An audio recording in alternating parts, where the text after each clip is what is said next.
Initiating moisture.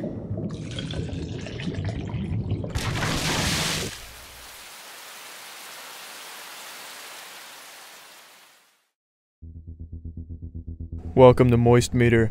How wet are ya? If you'll check your menus, you'll see that the only item on today's menu is the Surge. The ingredients consist of mainly Dark Souls with a hint of incompetence. However, the overall product is a pretty enjoyable dish, most comparable to a shrimp Alfredo, because the Alfredo is great, however the shrimp kind of brings it down a little bit. I'm a fan of shrimp, but shrimp to me just doesn't go very well in an Alfredo pasta dish, and that's kind of how I feel about this game without giving too much away right off the bat. Now this game was made by Deck 13, they're the people behind Lords of the Fallen a few years ago, which was their first attempt at a Dark Souls-like game. This is now their second attempt, their sophomore attempt, their second testicle in the nutsack, and it seems they've corrected a lot of the mistakes they made with Lords of the Fallen. However, one glaring issue I take with the game is there's no character creation option. That's not a big thing, it's just I'm a big fan of Dark Souls and I really love the character creation options, as do a lot of people. It's great to just make some fucking abomination straight out of a Lovecraftian horror scene. You just play as a boring, generic man von bro. There's really no excuse for not just having some type of character creation tools, and it really adds a lot to the experience. Now the first pubic hair I'm gonna pluck off this chicken is the story. The story's not bad, there's nothing too special about it, it's pretty decently written, there's really no huge issues I take with it, it's not memorable, it's nothing that really stood out to me, it was there, it moved it along, it was nice. Voice acting was nothing too special either, but it wasn't bad, it was just, everything regarding story was just pretty mediocre. Finding the audio logs was pretty cool though, a lot of the audio logs were actually pretty interesting to me. But that was about it. Much like Dark Souls, you have to go out of your way for the interesting pieces of exposition, but the story is not bad on the surface, and the cutscenes look fucking great. The cutscenes were really, really pretty, as was pretty much everything in this game. Now, I was not a big fan of the enemies. The enemy design was pretty boring. Almost all the enemies were exactly the same. The bosses weren't too cool either, nothing crazy or off the walls, nothing like a dildo bot that you fought. It was just very bland enemies, as was the armor. The armor was incredibly stale and underwhelming. A lot of it just looked similar to the last piece of armor you got. Nothing really stood out. It was just kind of boring armor. Weapons, on the other hand, were fucking badass. A lot of the weapons were really cool in my opinion. However, it's just the armor fell short. It looked like Matt Damon's Elysium, except with a little more milk in the titty tanks. It just kind of looked like Real Steel with Hugh Jackman meeting Dark Souls. And that's not a bad thing. I really like the setting. I'm a big fan of the setting, and I thought a lot of the environments looked nice. Level design wasn't quite that good, not quite to the level of Dark Souls, but not bad. But what really shines with this game is the gameplay. It was really fresh and really unique. You could target specific parts of the enemy you're facing. You could go for the armored parts, which they take a lot less damage, but gives you the opportunity to cut the limb off with an execution move and take that part of their armor, get the schematic for it. Or you could go for an unarmored piece of the enemy and kill them a lot quicker, but without the chances of getting their schematics. I thought it was a great trade-off and a really interesting system that made you think and changed the way you play and approach different enemies. I fucking loved that. I thought that was really cool. Also, the crafting system was pretty nice, and as well as the implants that they had, I thought really just livened up the experience. It wasn't just a Dark Souls clone, it took the Dark Souls formula and built on it and added new things to it that I think really worked really well. It just never really got old. It was always fun, even just to fight the low henchmen, the grunts, you know, you target their left leg and you cut that shit off, and then all of a sudden you got a schematic for a brand new diamond butt plug. It was just fun. However, the game really did just leave a lot to be desired. There was a lot of potential wasted here. There's only 5 bosses in the entire game. Dark Souls had so many bosses, Nioh had so many bosses, and that made it fun. The bosses were always a really fun and challenging but rewarding experience. In this game, there's only 5, which is just such a fucking letdown. And the henchmen never really make up for the lack of bosses. It'd be like having a tech deck finger skateboarder replace a real skateboarder at the X Games. Alright, so now we've got the chefs in the kitchen calculating the moisture content of this game, and we've clocked it at a 75%. The story is pretty cliche, the characters aren't very interesting, the setting is hit or miss, some people will like it, some people won't, but I think most people will agree that a lot of it looks pretty. A lot of the environments do get very samey and repetitive, just like the enemies. However, the gameplay makes up for most of its shortcomings. The implant system where you jack in a fucking floppy disk into your head to give you little bonuses, that's pretty fun, as well as the actual combat, which is just fucking superb. I don't think it's quite as crisp or as rewarding as Neo or the actual Souls series, but for fans of the Soulsborne type of games, I think that's what they're calling them, Soulsborne, fucking Seamanborn, I don't know what it's called these days, you're going to want to pick this game up because it does the formula really well as add some new things to it, leading to an overall fun experience. So yeah, that's it. Live moist or dry hard. Initiating moisture.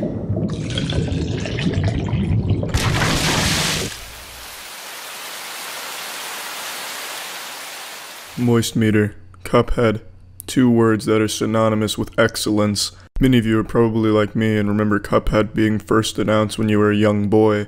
Now you're a 23-year-old man who's graduated college and has sprouted a very scraggly beard that he hasn't shaved in a while, and you kind of expected Cuphead to never come out, but to everyone's pleasant surprise, it has finally been released into the real corporeal world, and my god is it amazing. It is a beautiful, great, beautiful, excellent, great, splendid experience. Let's go ahead and start with the beautiful, great stuff. Let's start with the best thing. The first thing that's going to give everyone a stiff clitoris and a hard wiener is the aesthetic of this game, the visual style. Designed to be like a Hanna-Barbera cartoon, it is absolutely amazing. It is just a joy to watch, joy to play. Everything is just so nice to look at. It is just an absolutely gorgeous looking game. It ejaculates style. It anally leaks perfection.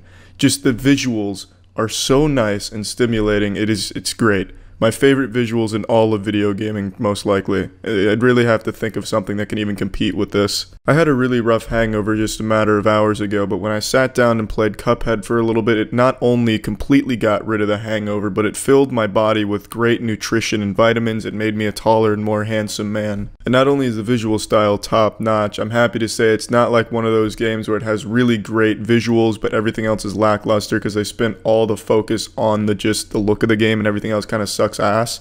Here, everything is really great, not just the visuals. The gameplay is super fun and it's very challenging. It's really trying to push our species to evolve and adapt. It's kind of like the scene in Deadpool where they're forcing the mutations to come forth. That's what Cuphead is trying to do to our species, and it's beautiful. The game is challenging, but it's fair. It's very fun to play. Soundtrack it's really nice. It gives you something to really wiggle your finger to.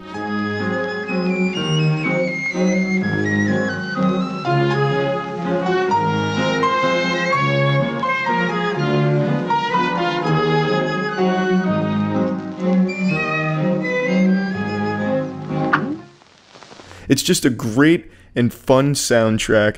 The co-op is nice. It's not fully realized. It's just kind of a bare bones style co-op, which is fine because it's a nice thing to just kick back and play with a friend that's nearby. There's a story here that's obviously not the focal point, and it doesn't really play a huge role in anything. The game really revolves just around the bosses and just general gameplay. But the story, it really isn't bad. It's pretty interesting, and it makes you want to figure out how these 2 cups are actually going to beat the devil. Very embarrassing for the devil to even be threatened by 2 cups, some household objects, but these shits don't fuck around. There's also a lot of gameplay, a lot of content here for a price tag of $20. There's a lot in this game there for that price point. Now there is a few complaints I have about the game, and I also need to mention I'm only showing footage from the first couple of bosses because a lot of the fun of the game comes from finding these new bosses and being shocked by how beautiful they are. It makes you want to give them a big sloppy kiss. So I'm not going to spoil any more bosses than just the first couple. Now, the complaints I have is the bosses rely a lot on trial and error. You're never going to one-cycle a boss for the first time. You're going to take many tries to do it. It's not exactly a huge complaint because it'd be underwhelming to just steamroll a new boss, so it's good that you can't really do that. But it does get frustrating because you have to commit at least 15 deaths to each boss just to even figure out what kind of pattern is going on and how you're even going to take them down. And sometimes the bosses can just rely on bad RNG, like the clown roller coaster amusement park thrill seeker guy. that boss kind of did boil down to you just got to make sure the roller coaster is in a good mood. But really, it's fun. The trial and error is fun, and it makes it challenging, which is good. Another thing that's really kind of lacking is everything that's not a boss battle. The run and gun sections, they don't really seem very fleshed out. They're very just not that interesting. They're there to collect coins. They're there to just kind of keep you horny for the upcoming boss battles, and the coins help you get new power-ups to fight the bosses. They're just not super great. They're still fun, but they're not nearly as good as the boss battles, and they're just kind of stale. Overall, that's about the only real complaints I have. The game is just absolutely fantastic, so let's go ahead and put it in the Moist meter. I'm giving this a 90%. That is the highest so far on the Moist meter's history. So a big round of applause and a solid high five to Cuphead and the team. The game was absolutely worth the wait, and it's worth the $20. It's a game I think anyone will enjoy. Even if you're not a fan of old school kind of games, the old like Mega Man style or anything, I still think this is a game most people would enjoy. It's just really, really fun, and it's beautiful. So that's it. See ya. Initiating moisture.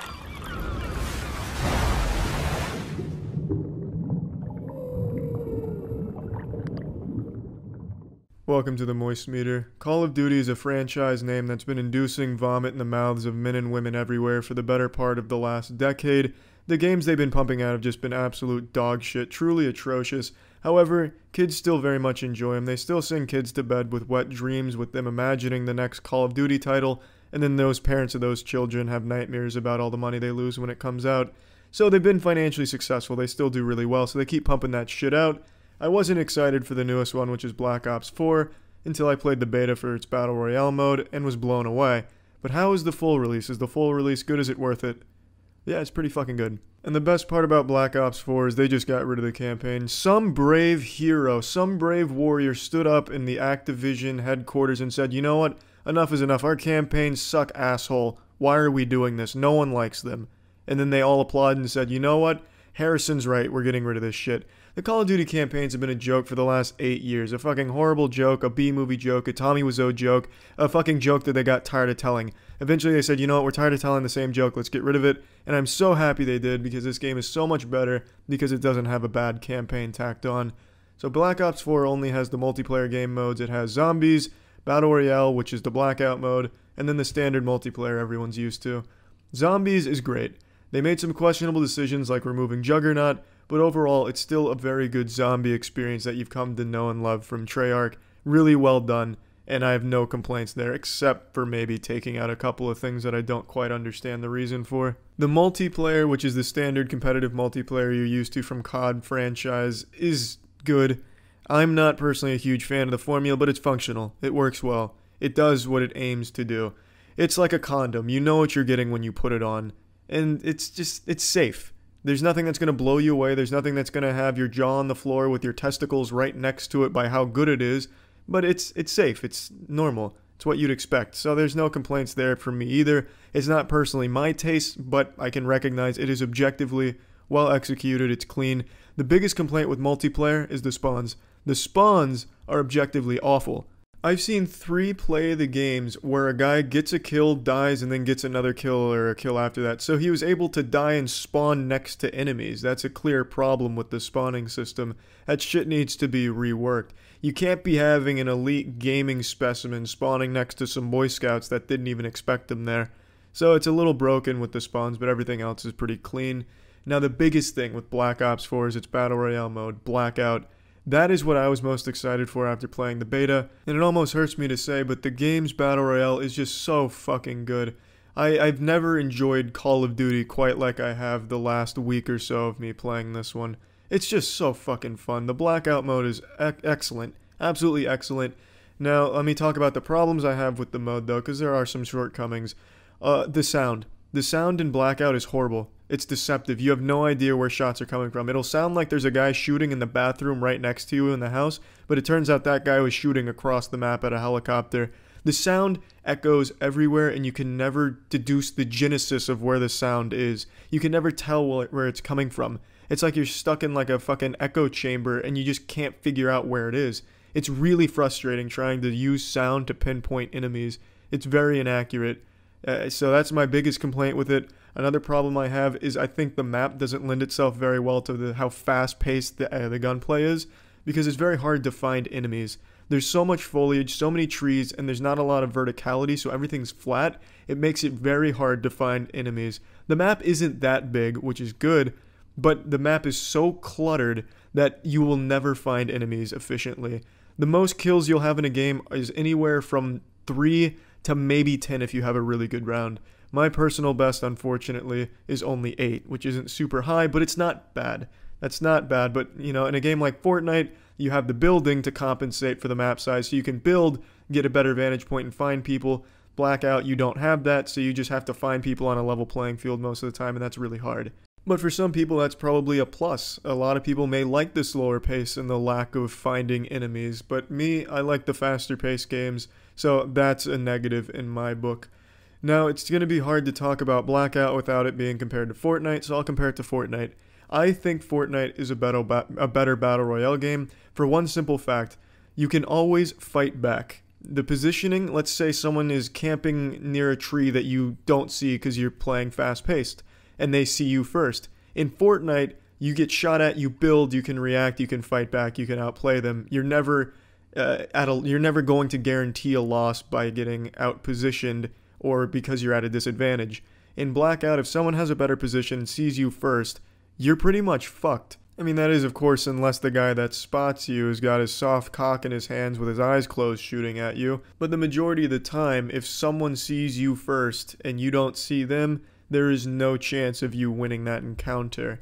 And I think just for that one simple difference between Blackout and Fortnite, where Fortnite has a mechanic that allows you to fight back even at a disadvantage, and Blackout does not. It doesn't have anything for you to fight back with. It just leaves you out there with your asshole out in the open, exposed and shit. So for me personally, I like the fact that you can always fight back in Fortnite regardless of the situation, and Blackout doesn't have that. So I think Fortnite is the better Battle Royale just for that one simple fact, where if you get good at building, you can always react and have a chance, which I always enjoy. So I do think Fortnite's the better Battle Royale, but I think Blackout is the second best Battle Royale by a wide margin. I think it is just barely worse than Fortnite because there's just one simple difference between them, but it is so fucking good that I can't recommend it enough. It is so much fun. I've been having a whole lot of fun with Black Ops 4, which I didn't expect. I didn't expect I'd ever like Call of Duty again because they've been so uninspired and shitty, but this is just so good. Let's plug this shit into the Moist Meter. I'm giving Black Ops 4 an 85%. It is just really good. I have so few complaints about it, and the complaints that I do have aren't game-changing. It's just there's simple things that should be tweaked and fixed that I think would make this an even better experience, but right now this is probably the best multiplayer game that's on the market. That's not free to play. It's probably the best retail AAA game out there at the moment. If you're into multiplayer games and shooters, it's definitely worth picking up. It's a lot of fucking fun. See ya. Initiating moisture.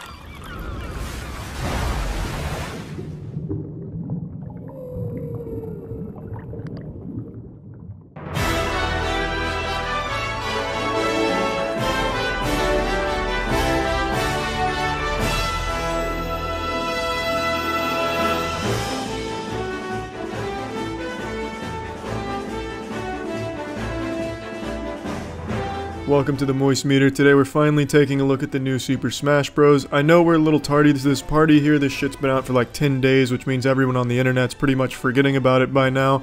But I really wanted to wait to do this Moist Meter until I got my dick wet in this game. I wanted to play a lot of online matches. I wanted to really familiarize myself with all the mechanics and most of the characters. And now I can say I finally have, and that I really do have a firm grasp on the game and can review it properly. To quickly just shit on modern games journalism, most of the game journalists that review games don't even get past the tutorial, and they're fucking awful at the games. So I didn't want to do like a half-baked review and review this after doing like 10 adventure mode matches and 1 online match. I wanted to make sure that I could review this as someone that really put a lot of hours, blood, sweat, tears, and cum into the game. And now that I have, I can say this game is fucking great. Smash Bros. Melee is a game that is near and dear to my boners. I played the shit out of it for most of my life and most of my college life. I was never extremely good, but I was middle of the pack. I would run shit in the dorm rooms. It was a lot of fun. I didn't care much for Brawl or Smash 4, I basically just used those discs to wipe my ass with. That shit wasn't all that fun to me. But Smash Ultimate is the perfect blend of all of it. It is an extraordinarily good game. All of the characters are pretty fucking balanced. There's no unanimously awful character. Even the worst character in this game can still be played very well by a good player. And even the best player in this game doesn't just fucking steamroll and ham-fist the urethra of every other character, no matter how good the player is. All of the characters can absolutely be good, which is surprising with a roster this size. You'd think the balancing would be all kinds of shitted, but it's really well balanced. Not like in Brawl, where Meta Knight was so incredibly broken and overpowered they had to ban him perpetually in any type of competitive play, and there had to be house rules when you played with your friends that no one would pick Meta Knight, or else your fucking Wii would get fucking busted because it'd be so frustrating. Or Smash 4, where Bayonetta was undoubtedly the best character by a long shot.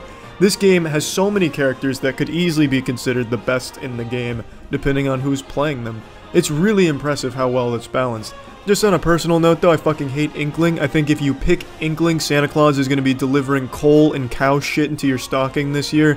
Inkling is super fucking frustrating. It's just a one-trick pony, side B into buttfuck. Can't stand that character. Wouldn't say it's broken, but it's really frustrating to play against. Fuck Inkling. Moving on though, this game has a really good campaign, story mode, the adventure mode. The adventure mode I thought would just be kind of tacked on and not very fun, but it's pretty fucking deep. They have an RPG-like system. They have spirits that you pick and choose from, catered to whatever character you're playing as or your play style, that enhance certain aspects. Some that will give you an item to start with, some will just straight improve stats, give you an extra jump. It's actually a pretty decent system. There's a skill tree as well. It's not too deep or anything. You're definitely not going to get overwhelmed with the choices or anything like that. It's not going to be like Path of Exile where you zoom out and then all of a sudden you puke because it's just so much shit there to take in at once. It's like a fucking Harry Potter's book worth of text to read about the skill tree and shit. The game's deep enough to keep it fun and fresh, and the adventure mode is extremely long. It's like a 24-hour campaign. Using Olimar and my broken spirit setup though, I was able to one-shot my way through most of the game, so it only took me, an expert gamer, approximately 16 or 17 hours I believe, start to finish. So I probably have the speedrun world record at the moment on the game. Just saying, I can't prove it yet. I don't have any scientific data to back it up, but I can say with a high degree of confidence I'm probably up in the top 5 of speedruns there. The story of the adventure mode is nothing to write home about. It's really bare bones. It's not anything impressive or anything like that, but I don't think anyone's buying Smash Bros to be blown away by a story. They want to just have some fucking fun with their friends and just smash like shit. And this game is perfect for that. You can get your fucking boys together, crack open a couple Budweisers on your forehead, snuggle up next to each other in some nice cozy pajamas, and just have a fucking blast playing Smash Bros. It's a really fun game. It's not as technical as Melee, I don't think, personally. But then again, I'm not a top tier player at this yet, so maybe there is more under the hood to this than I currently understand. My little reptile brain may not have been wrapped around everything the game has to offer yet. But so far, it doesn't seem as technical as Melee was, which isn't a complaint. It doesn't need to be. It's technical enough to be a big gap between a regular player and a very good player. There's a lot of competitiveness to this game, and it's a really good competitive fighter. Now let's move on to my only big complaints here, and it's the online. The online is trash. It's some filthy fucking anus. It is really poor. There's not a whole lot of options, and it's so primitive. Nintendo is stuck in like the late 90s with their multiplayer understanding. They just don't get it. This shit is an archaic fossil of multiplayer. You have to pay for it too, which is just an insult. They're just spitting in your face. It's 2018. When you have to pay for an online multiplayer service, it's a joke. I wouldn't be surprised if soon Nintendo requires you to downgrade the dial-up to use their services online. They make you type in a fucking friend code if you want to friend request someone without being in the same lobby. It's room codes instead of searching for specific rooms or a host or anything like that. It's just so baffling how out of touch they are with 2018 multiplayer. It's almost laughable if it wasn't so sad because the game's great and it really hampers the experience when trying to play online. Not only is it just primitively designed, but once you're in the game, the network can't really hold itself up super well, so you'll be landing in these really laggy rooms where you're gonna go frame by frame like a PowerPoint slideshow when playing against somebody. It's just rough. The online is super rough. It could easily be fixed with a patch, I think. if they put some effort into it and maybe learn how multiplayer is done these days, instead of taking notes from a textbook they found in an Egyptian sarcophagus about multiplayer compatibility. Because if they could just fix that, this game would be everything Smash Bros. Needed to be. It has everything that most people wanted.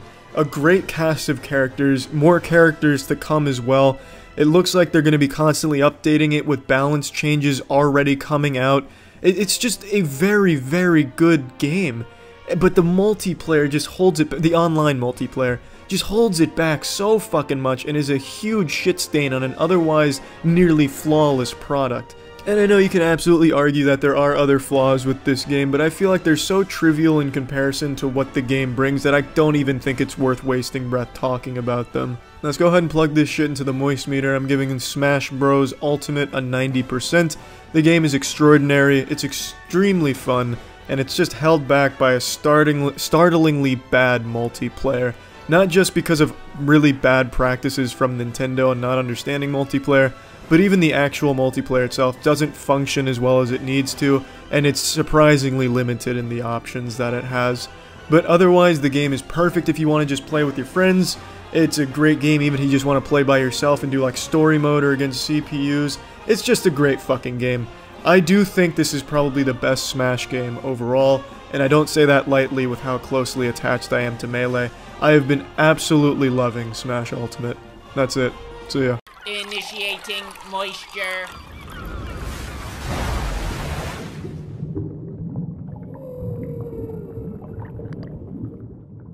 Welcome to the Moist Meter. When it comes to online reviewing of shit, it's basically a battle royale, except we're the undisputed unanimous winner of this battle royale. The Moist Meter is the king, the only one you can trust, and today we're turning our omniscient gaze towards Apex Legends. It's the newest condom tossed atop the pile of condoms known as the Battle Royale genre, and this one's made by a developer that I have a lot of respect for. This is made by Respawn of Titanfall fame in collaboration with EA. I don't know if EA helped. They might have just like farted in the office and called it a. I'm really not sure what role EA's played in it, but it's published through EA, who nobody likes, no one has respect for, me included, but I'm happy to say that it is a good Battle Royale game. At the time of recording this, I have 12 wins and about 15 hours worth of gameplay. I'm basically the fucking Shroud of Apex Legends, if Shroud didn't also play Apex Legends.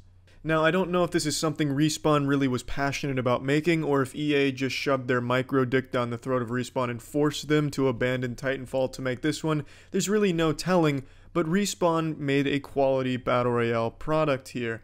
And in this modern day and age, making a Battle Royale game that doesn't immediately eat shit and die within the first 3 hours of its launch is a fucking accomplishment in and of itself. That's a fucking 100 Gamerscore Xbox achievement right there. So the game does have legs to stand on, and I do think it has staying power. When I initially played this game on stream, twitch.tv/moistcritical, about the first 8 hours of it, I considered it a mediocre Battle Royale game, and honestly, it was very much like a free-to-play Blackout, which is Black Ops 4's Battle Royale mode. But as I played more, I'm up to about 15-16 hours worth of playtime on it. As I played more and really understood the mechanics more, I see that it's more than a mediocre game. It is a fucking good game, though it is still very much like Blackout. I stand by that assessment, but it is a better Battle Royale than Blackout. The gunplay is tight, albeit at times seems a bit inconsistent with what it considers a hit, also with what damage does what. Sometimes you'll point blank someone with a shotgun and it'll do 7 damage just off the top, like you just fucking flicked a booger at them. Other times you'll shoot them in the foot and it does 200 damage with the same weapon. It does seem inconsistent with what hits and for what damage, but overall it is very tight and responsive. It's a very rewarding style of play. If you're very aggressive, then you have some classes that can help complement that, like the Pathfinder is very good for some verticality and speed. The Wraith is also very good for some tactical plays to get behind them, use portals and shit. It's a really versatile game using these different classes that all have different abilities. The abilities are kind of similar to, I don't want to say Overwatch shit because it's not even close, but there are abilities here, like in some hero shooters, that really do change the playstyle for each class. One thing that works for one class will not work for another, and it's really nice to figure out what's best suited for your playstyle. You also are forced into 3-man teams, which has its ups and downs. I would like a solo option, but having a 3-man team is nice with the classes because then you can have a nice team comp that complements each other really well and synergizes well. It also has two unique mechanics that solve a lot of problems in Battle Royale games. The biggest one, the one that I'm a huge fan of that Apex Legends does, is the pinging system. The pinging system allows you to mark an enemy, mark a location you think you guys should go, mark an item you think your team might want, mark where you think a good bush to take a piss behind is. It's a system that allows you to communicate with your team if you don't have a mic, and it's also showing exactly where you want them to look instead of just giving a vague assessment when you're with your boys on Discord like, hey, there's a man eating a chocolate bar right behind that barrel on the left side, and then everyone's fucking confused because what barrel are you talking about? Here, you ping it and they can see the ping and know exactly what you're talking about. It is a great system that I think every Battle Royale needs going forward. It is a game changer. Another great system it has is they have a respawn mechanic, and it's a really well thought out one. When you die, you go down. If you get killed while down, you leave behind a banner that your team has a little over a minute to claim. If they claim that banner, they can take it to a respawn location and they can revive you. It takes a couple of seconds for that to go through, so you're out in the open in this respawn point, and they can another team can take you out, but if no one does or you outfight them, you can get a teammate back. And it's a really great system if you had an unlucky drop and you get fucked in the ass because someone got a better drop than you. And you can just come back if your team's carrying and it's good to go. It is a great system. Both those two systems are beautiful and really, really work well in this game. Now let's get to some shortcomings in the game. Some of the weapons are just utterly fucking useless, just absolute unmitigated garbage. It's weapons that you should never pick up at any stage of the game. If you were fucking starving in the desert, you came across the Mozambique and you could break it apart for water, just don't even fucking do it. These weapons, such as the Mozambique, do no damage at any range and are just completely fucking useless, and you're better off using your fist or spitting on the enemy. Some weapons are just genuinely awful, absolutely awful, and you're better off not touching them. So I think some weapons need some buffs. I don't really think there's any weapons that are too strong at the moment, except for maybe the Mastiff, but that's a legendary, so it should be pretty rewarding to get. But there are just some weapons that you would never, ever, ever want to pick up. The Alternator, the Mozambique are the two big ones I can think of off the top of my head. And there's also some classes that lag behind the others, some that are just significantly less useful in any composition, such as Caustic. Caustic is a joke. Caustic is a character that's built around gas and gas traps. So his gas traps fucking suck. He just plants a giant water balloon of fart fumes, and it goes off and does literally 1 damage. It poisons them for 1 damage. It's useless. I guess you can use it for tagging enemies, but it's really easy to avoid. It's not a huge area. It's just fundamentally awful for tagging and for also doing damage. The only use that Caustic's traps have is to slow down the enemy by making them laugh. You plant a trap, the enemy team sees it, they stop for a minute to giggle because they know you're a fucking idiot for choosing Caustic. His ult is a giant area of effect gas bomb that all the times I've used it, and I've used it about 10 times now, the most damage I've gotten out of it is 7. It ticks from 1 up to 7, and it's so fucking laughable that I just wanted to quit the game the second I threw it each time. Everything in Caustic's kit is bad. There's no reason any team should ever have Caustic on it, under no circumstances. And the last complaint I have about Apex, and it's nothing that Respawn can help with, is EA.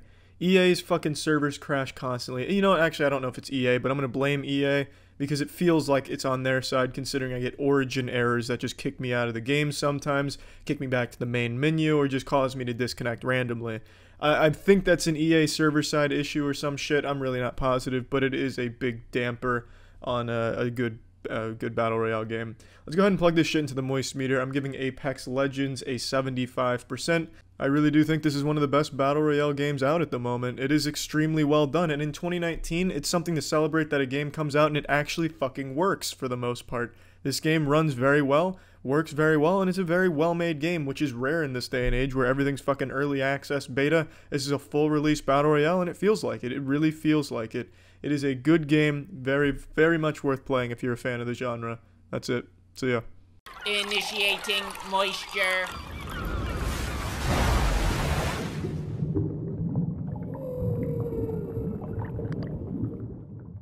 Welcome to the Moist Meter. Today we're looking at a real grizzled elite gamer status hardcore game, Sekiro: Shadows Die Twice.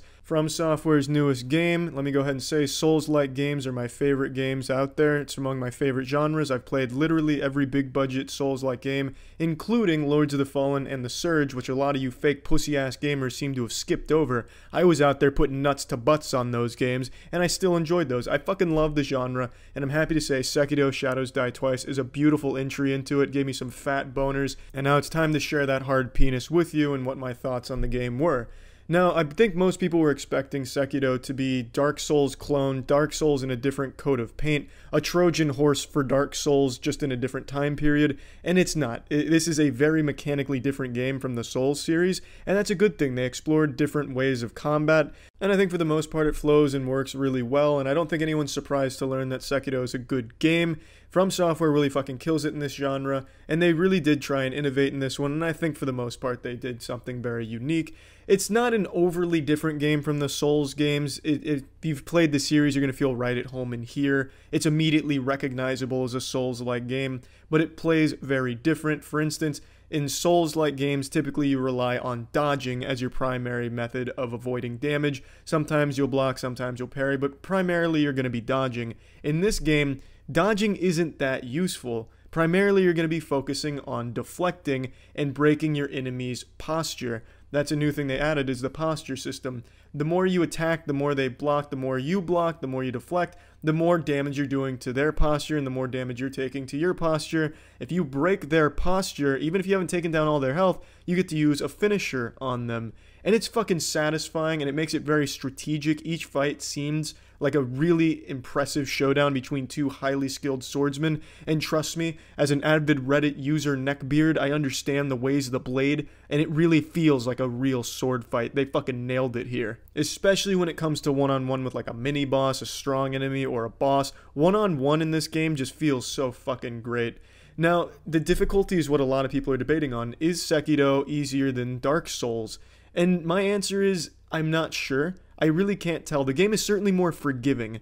Sekiro has idols, basically this game's bonfires, all over the place. You can't walk 10 fucking feet without running into an idol. You could stop, take a piss at one of the idols, then walk downstairs and find another idol. A great example of this is in Ashina Castle. At the top level, after you defeat a boss, you unlock an idol. You go downstairs and you immediately get another idol. So you have an idol on one floor and on the floor below it, literally about 10 feet apart. They give you so many idols. Also, death isn't as punishing as it is in Dark Souls. You lose some of your sin, which is your currency, and then half of your XP as well. But really, neither one were that big of a deal in my playthrough. Losing the sin didn't exactly feel as devastating as getting like rejected the prom or anything. Neither did losing the XP, because you can get it back pretty easily. Plus, when it comes to losing XP, you never drop a level. So let's say you start at level 2 in your skill points, and you die 50 fucking times, you just get ass blasted 50 times, you never go back to level 1, you still stay at that benchmark right there.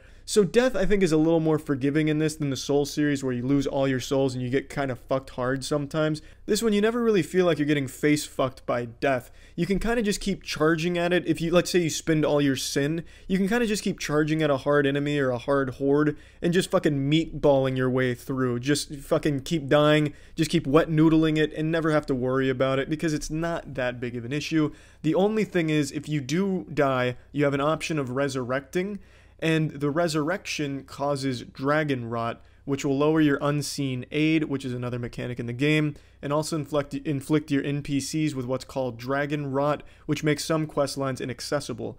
So that can definitely be a hindrance, but you can get rid of dragon rot, and you can choose when you get rid of dragon rot based on when you use the item to get rid of it. I think all of these mechanics work really well, but overall make it a more forgiving Souls-like game. For some people that's a positive, for others it's a negative. For me, I was neutral on it because it's still just a fun fucking game. Now, one thing I really have to critique on the game is the camera. The camera betrayed me more times than I can fucking count, especially indoors.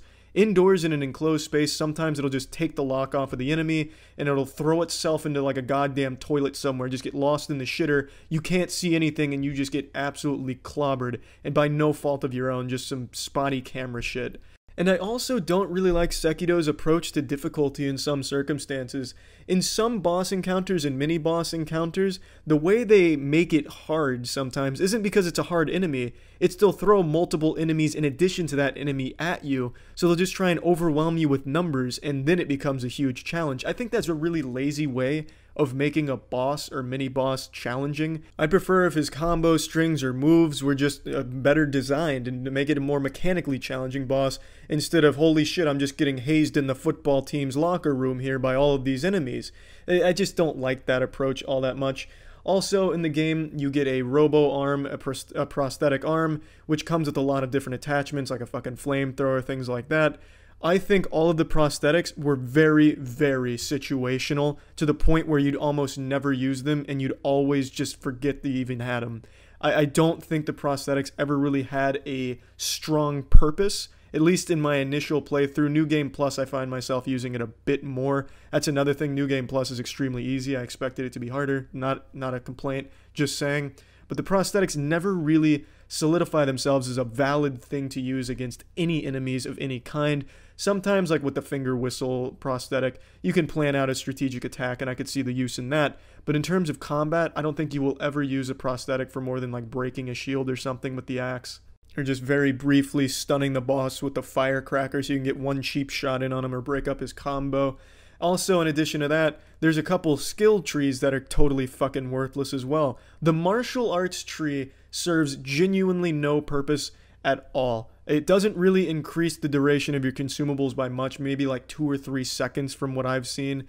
And also it doesn't increase your sin gain by that much. And all of the offensive moves in the martial arts tree you should never ever get. It's a huge waste of your skill points. I have seen no reason to ever use anything from the martial arts tree. And the last complaint I have about the game is the hook shot. I don't exactly know how else to explain it. The thing that you latch onto roofs and you swing towards them, to put it for all of you non-Sekido veterans out there. That lock-on is very all over the place and inconsistent. Sometimes you're like right underneath the thing that you want to grapple onto, and it will not pick it up. It seems like it works when it wants to work, and sometimes it just fucking falls asleep and won't work at all. I swear that shit just made me so soft sometimes. But anyway, let me plug this shit into the moist meter. I'm giving Sekiro Shadows Die Twice an 85%. I think the game is spectacular. I fucking loved it start to finish. Also, the final boss, I think, is a huge, huge piece of shit. The final boss is the hardest boss in any Souls-like game I have ever played. And I beat the shit out of every Souls-like game, and I never struggled as much as I did on the final boss. You have to fucking fight 4 different phases with full health bars, and the third phase and fourth phase of the final boss, I think, are just genuinely unfair to a certain degree.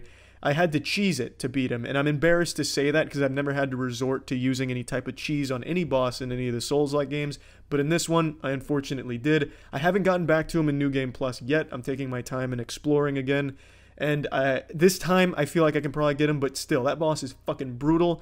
Now, I'm always asked to tier list put the Souls-like series in order from best to worst. So I'll give you my tier list for the Souls-like games. Number 1, Nioh. Nioh's my favorite Souls-like. Second place, Dark Souls 1. Third place, Bloodborne. Fourth place, Sekiro. And then 5th place, Dark Souls 3. 6th place, The Surge. 7th place, Dark Souls 2. 8th place, Demon Souls. And then 9th place, Lords of the Fallen. That is my Souls-like tier list, and that's about it. So yeah. Initiating moisture.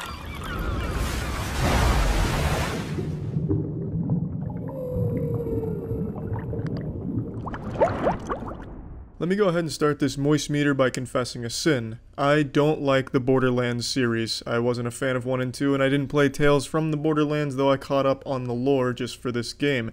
That being said, Borderlands 3 is pretty fucking good. Now, when I say I don't like the Borderlands series, it's not for lack of getting into it. I beat those games extensively. I beat the shit out of them, up and down, top to bottom. I fucked it in the ass and beat the DLCs as well. I put a lot of hours into the game, but it wasn't because I enjoyed the journey or the game as a whole. It was kind of Stockholm Syndrome and the only game out at the time that my friends and I could casually play together. And I'm happy to say that element's still here. It's still great to play with friends, and I see everyone talk about that when it comes to Borderlands. Oh, it's so fucking fun with your friends. It's so much better with friends. Yeah, they're not wrong, it is. And you know what else is? Literally anything else in the world. Anything is better if you have a group of friends together. If you have a good group, you could watch fucking dog shit get rained on in your backyard and have fun together. You could make even playing the most boring game fun, like 2009 Football Manager Turbo Arcade Edition could be fun if you have a good group of friends playing it. That's not exactly a selling point to a game in my opinion, saying it's fun with friends, because everything is. The game still needs to be fun on its own, which Borderlands 3 is. It's a very well-made game, top to bottom. The gunplay is satisfying, rewarding, the build diversity is fun, the gun diversity is nice. I think it's a lot better than previous entries where most of the guns just felt like carbon copies with only arbitrary differences between them. Just super trivial shit where there'll be one extra bullet in this gun and also 1 point difference between this and the model you just dropped for it. Whereas in Borderlands 3, shit at least feels pretty impactful. It feels much different than what you just traded for. That's another thing, you're gonna be swapping weapons out like a fucking madman, like going trick-or-treating here with weapons. You're just gonna be having so much shit come in, you'll be having to get rid of shit to make room for new shit, which is nice. It keeps the experience constantly fresh. I think the abilities are a lot more fun this time around. I found myself enjoying that. And I also think the game's environments are much better designed. I think it's a lot prettier than the previous games, only via artistic choices. The game looks exactly the same as Borderlands 2. If you put these side by side, you would not know they weren't the same game. That's not exactly a complaint, that's just the aesthetic of the game. It's not going to matter how much graphics evolved because this shit's staying cel shaded and it's gonna look pretty much the same. That's its design choice and I'm fine with that because they made some really nice art choices with a lot of the different places you visit. You visit other worlds, you go to a lot of different things that constantly change the tone of your environment, and I think they all work extremely well. I really enjoyed visiting all of the new locations and I had a lot of fun exploring through them as well. I also think their enemy design this time around, the character design, the new characters, new enemies they introduce, is incredible. Much better than previous games, and it's just a general high point of this game for me. I enjoyed all of the boss fights for the most part, though they weren't mechanically difficult. I at least thought that it was fun enough with how the character looked and how they fought to make it a memorable boss fight. I also really liked Gigamind. I think he was really fucking cool. That being said, these are most of the compliments I have for the game. Everything else is about to be a negative, so go ahead, Gearbox fans, and grab your dick hard, because I'm coming in a little raw with what I'm about to say. The writing is insufferable for me. I cannot stand the humor in the Borderlands series, and this game is no exception. Characters drone on and on and on, and every sentence is supposed to be a zany, wacky joke, but it just almost never works. There's a couple of good lines throughout the game, but obviously there's going to be, when the script is like 70,000 words and it's all jokes, a couple of them are going to land, so it's good that they at least had a couple, but for the most part, this shit is stinkers. The jokes don't work. I really found it super grating, especially characters like Ava. Oh my lord, it's just... It was insufferable when you had to just sit through dialogue, and if you're just going to beeline the story, that's going to be a lot of dialogue you're sitting through. That's another complaint. The game feels like it wants to be more fast-paced than it's allowing you to be. If you're playing the story missions and you're just going through the story, you're going to be fucking nuts to butts, going hard as shit in all of the fights, jumping, sliding, using all your abilities, chaos everywhere. You'll finish a room and then you have to wait a minute, 2 minutes for a character to finish monologuing with his jokes and explaining the exposition, and then slowly walking up to a door to open it so that we can go to the next room, wipe all the enemies, which is fun, and then you wait another 2 minutes for that character to just very slowly walk his fucking ass cheeks all the way over to the other side of the room and open the next door for you as he's talking and making bad jokes the whole way. Oh my god.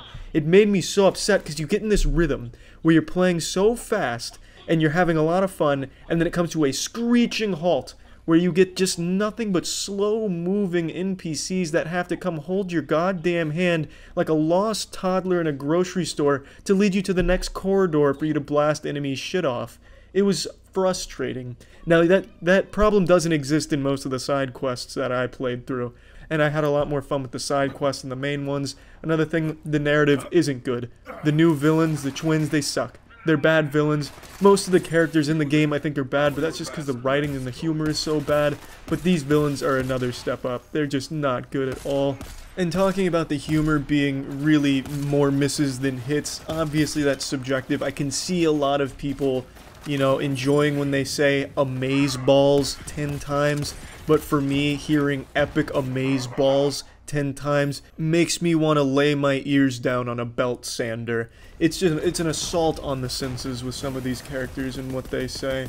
Like I said, there are a few decent lines and a few decent moments, but overall it just wasn't for me. I get it if you like it, I understand, just totally not for me.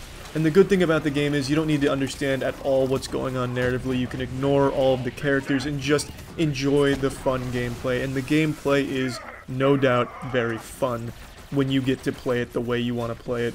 Driving is still not good. I don't think Borderlands will ever get driving to a state where it's fun to go from point A to point B. Here's no exception. That's still a chore. That's no fun at all. But unfortunately, what's most insulting about it is you can't skip any of the dialogue or any of the fucking cutscenes. There's no way to speed it up. They're so proud of their jokes and their narrative plot line here that they make you sit through every excruciating second of wacky voices and stupid fucking phrases. So, yeah, I hope you're ready to strap in for that, or you develop a way to tolerate it, or maybe you're just already predisposed to enjoy it. I don't really know. It's just too much. Even if you like it, I can't imagine you liking it the whole time, because at no point does it ever let off the gas. It is always making shit jokes. It makes me so upset. If I could skip the cutscenes or blast through some of the dialogue, oh man, this game would be so much more positive for me. And I do like the game still, all this considered, but man, this game would be so much better for me. And I played it through mostly with Jackson. Jackson has the same complaint. We'd often sigh in unison when a cutscene started, and you've got this cool looking villain in front of you, and then they give you this stupid fucking line about them underneath their name. If you're familiar with the series, you know what I'm talking about. They have something about the character, just 1 or 2 lines, and it says some garbage shit like, "Sick burn, bro," which was exactly verbatim one of them for one of the villains that came up. It's just hard not to roll your eyes at it when it just doesn't stop. And the last major complaint I have also ties into this as well. It's the quest design. The quests make you fucking experience so much of this garbage long dialogue that's so tedious. The quests, at least the mainline quests, can sometimes be such chores. There's a quest where you walk from one side of the ship to the other side of the ship to talk to somebody, you walk back to the other side of the ship to talk to that person again, then you walk from that person to the middle of the ship to talk to someone, you talk to that person, run back to the person at the front of the ship to talk to that person, then you talk to that person again, go to the back of the ship. It's just this back and forth fucking awful thing that makes the RuneScape a small favor quest look absolutely beautiful in comparison. It is miserable.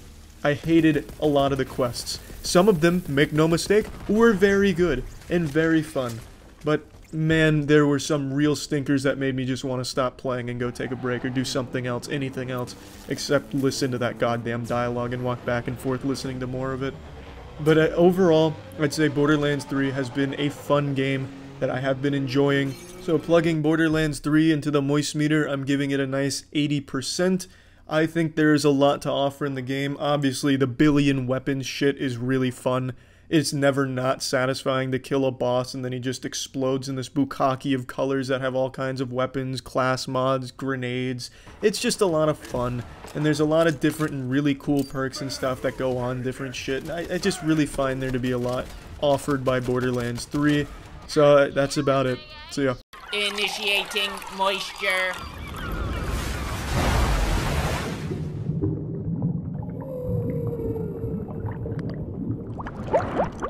Welcome to the Moist Meter, hosted by me, the master of gaming, the preeminent expert in anything that even remotely resembles a Souls-like video game. Today we're looking at the newest entry into this genre, kind of, The Surge 2. Now, as a fan of the first Surge, I recognized it has a lot of problems, but I still overall enjoyed the experience. The two biggest problems I felt the Surge faced was its ridiculous enemy placement and weird map design, where it was really counterintuitive and there was like 1,000 fucking shortcuts just to get to a bathroom, so then you'd have like 10 different ways of getting there and you'd get confused. The shortcuts became part of a puzzle that was never really intended to be there.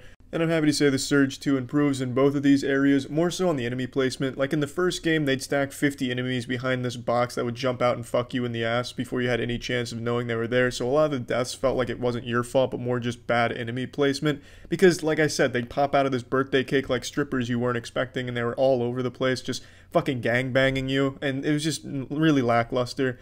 The Surge 2 doesn't have this problem. The enemy placement is a lot better, I feel. However, I feel a lot of the maps are still confusing in their design. For example, early on, Brother Johnny, when you're navigating Port Nixon, just this corrosive swampland of stink, it's really hard to get a feel for it. It takes 4 or 5 times going through it before you finally figure out where things are, which is really frustrating because if you die somewhere in Port Nixon, trying to get back to it is just an absolute chore. You feel like a blind man feeling his way around the area because all of these corridors are so tight and genuinely identical in terms of what enemies are there and how they even look. So where you feel like you visited before could be entirely different and lead you somewhere else entirely.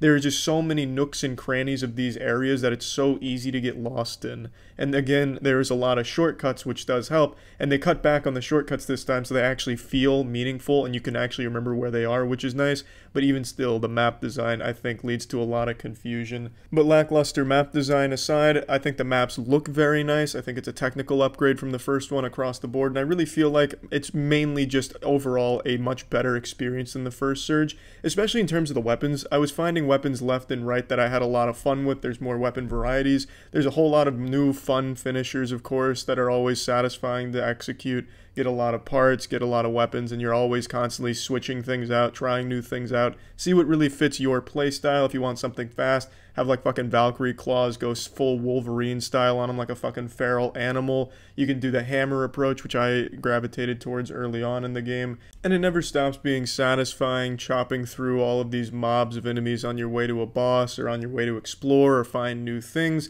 It's just, the combat, I feel, is just a lot of fun. It's a little clunky at times, and yes, there's a lot of bugs. Sometimes you'll go for a finisher on them, and they'll fall through the map, and all of a sudden you're fucking doing your finisher on the dude's ghost, which isn't a game-breaking experience or anything. I also really like the crafting and upgrade system. I find that to be entirely unique in the genre, that I just have a lot of fun chopping off certain body parts. You know, you target the right arm, get a nice weapon. I really enjoy that, collect more of the right arms of that gear, level things up. I really like the way they approach the crafting and upgrading. I think it just leads to a lot of fun, and it makes you want to go out and kill a bunch of enemies instead of run by them in a speed run.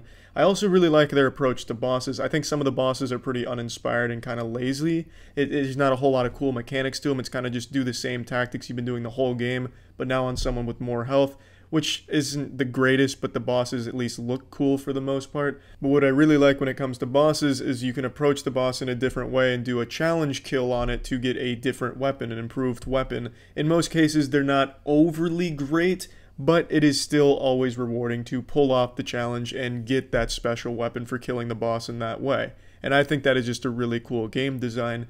As far as story and narrative go, you're probably not going to be paying too much attention to it. I found myself zoning out through a lot of it. I don't think it's necessarily bad. I don't think it's really good either. But it's there if you definitely want some lore to dive into. I find some of the side characters scattered throughout the world pretty interesting though. There's a nice little nightclub with a DJ in the middle, and then there's a dude striking a superhero pose over to the side by the bar. You can talk to him and he tells you a little story about being like a superhero actor type dude. And I think that shit's kind of cute. But as far as lore and overarching narrative go, I don't think there's anything too innovative or inspired in the storytelling. It's mainly just there to get you point A to point B to fight some cool shit, find some cool shit, and just unleash cool shit. And in a game like this, I think the most important thing that needs to be right is the gameplay, and it really is here. It's extremely satisfying, it never gets old, it's always fun. There's a lot of different ways you can build your character with the implants that give you different perks and abilities, and you also have the gear that comes with bonuses and partial bonuses. It's just a lot to do and always fun to mix and match, and killing enemies never gets old no matter how easy or how hard they are. And I have to say, I don't think the game is overall that challenging. I never found myself struggling too hard unless maybe I got myself into a really tough situation where, you know, I go full big dick mode and I take on 9 dudes, I've herded them up, and then I try and bowl them down like I'm going for a strike in the lanes. And then I'll maybe struggle trying to do that. But overall, if you're just picking them off one by one, even 2s and 3s, you're not going to struggle, and even the bosses don't present all that much of a challenge. Plugging the Surge 2 into the Moist meter, I'm giving it an 80%. These are the kind of games that I really find myself liking, not just Souls-like games, but a AA game that is very clearly has a lot of passion behind it. I had the same opinion when it came to Remnant from the Ashes. I think the industry needs more games like this. From a creative team that, wants to deliver a unique experience and make it fun first and foremost. Greedfall is another one that I found myself really enjoying. I just really gravitate more towards the lower budget titles that have real passion and work put into them, that really drive to deliver something memorable and fun.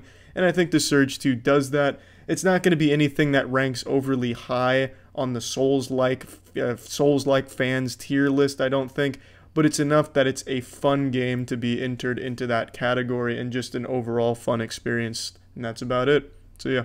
Initiating moisture.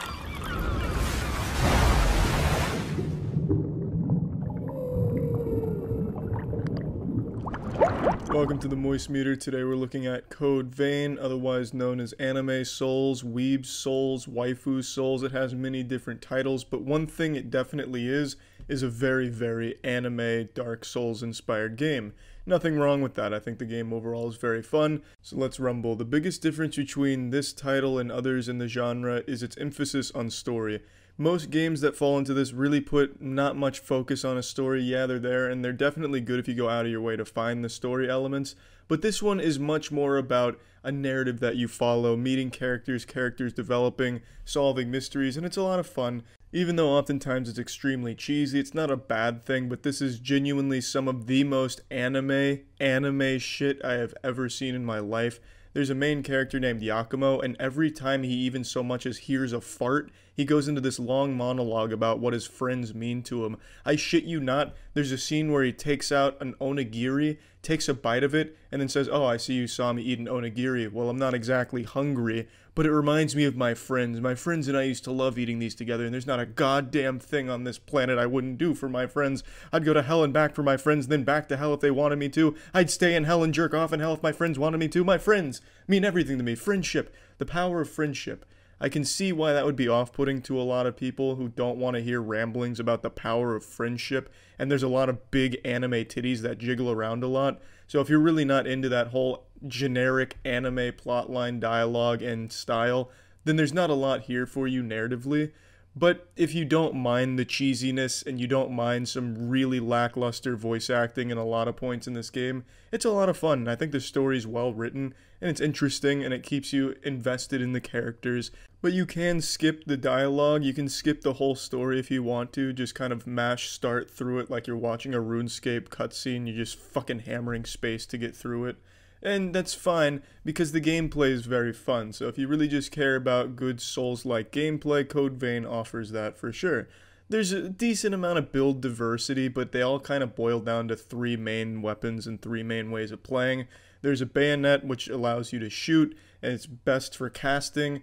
There's giant 2-handed swords and hammers, which is good if you want to do some strength stuff. And then there's one-handed weapons as well if you're going for more dexterity-based, dodging around-based shit. When it comes to actually fighting enemies, the combat itself isn't that deep, and most of the abilities kind of function in the same manner. Though there are obvious differences between them, you'll kind of find yourself using the same 3 abilities depending on what kind of build you want to do. So the combat itself in terms of fighting isn't that deep, there's not really a lot of combos or a combo system or anything like that. But where it gets deep is when it comes to how you want to build your character, with the blood codes, the blood veils kind of functioning as your armor and a complement to your blood codes kind of functioning as the base for what you want to go. For example, tanking, you'd most likely want something with Atlas, maybe even Fighter. There's just a lot of blood codes that offer different statistical benefits, different resistances, different perks, and they come with their own set of gifts. Now, gifts in this game are the abilities, and if you master an ability, you can use it even without the corresponding blood code, so you can constantly have different abilities on different blood codes that weren't native to it. And your blood veil, like I said, is basically your armor with your defensive stats as well as some offensive scaling bonuses. So it gets deep when it comes to min-maxing your character and making a build that you're happy with. However, the combat itself is kind of lacking in depth when you're actually fighting mobs. There's really just not a whole lot of depth to it, but I don't think it's necessarily a bad thing, because what it does well enough in its execution to make it fun. I never found myself bored during a fight. The only times I found myself a little underwhelmed is during the boss fights. because these bosses have no mechanical depth to them whatsoever. You could give the controller to your dog and just have your dog hammer on it and probably beat one of the bosses. The bosses aren't overly different from just a normal enemy. They have basically the same 3-attack move chain, they have a teleport slash, and that's about it. They just have more health. They have about as much mechanical depth as fighting a RuneScape goblin in Lumbridge. I just don't understand why, in a game that has stakes as high as this does narratively, they'd have the bosses be so forgettable.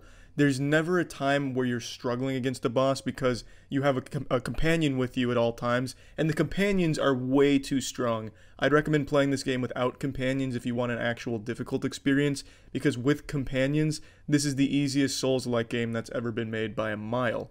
And that's not bad, because mainly I think the game puts a bigger emphasis on its story than its challenge, but if you are looking for a challenge, turn that off. But the point I'm making with the bosses is, it's just like fighting a normal enemy in the wild. It's just not very fun.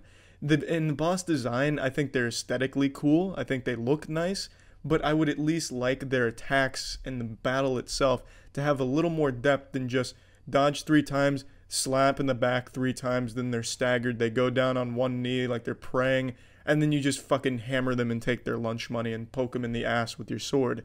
It's just the same thing repeated all the way up until the last boss. The last boss is the only one that even has a second phase. It's just really underwhelming with the bosses.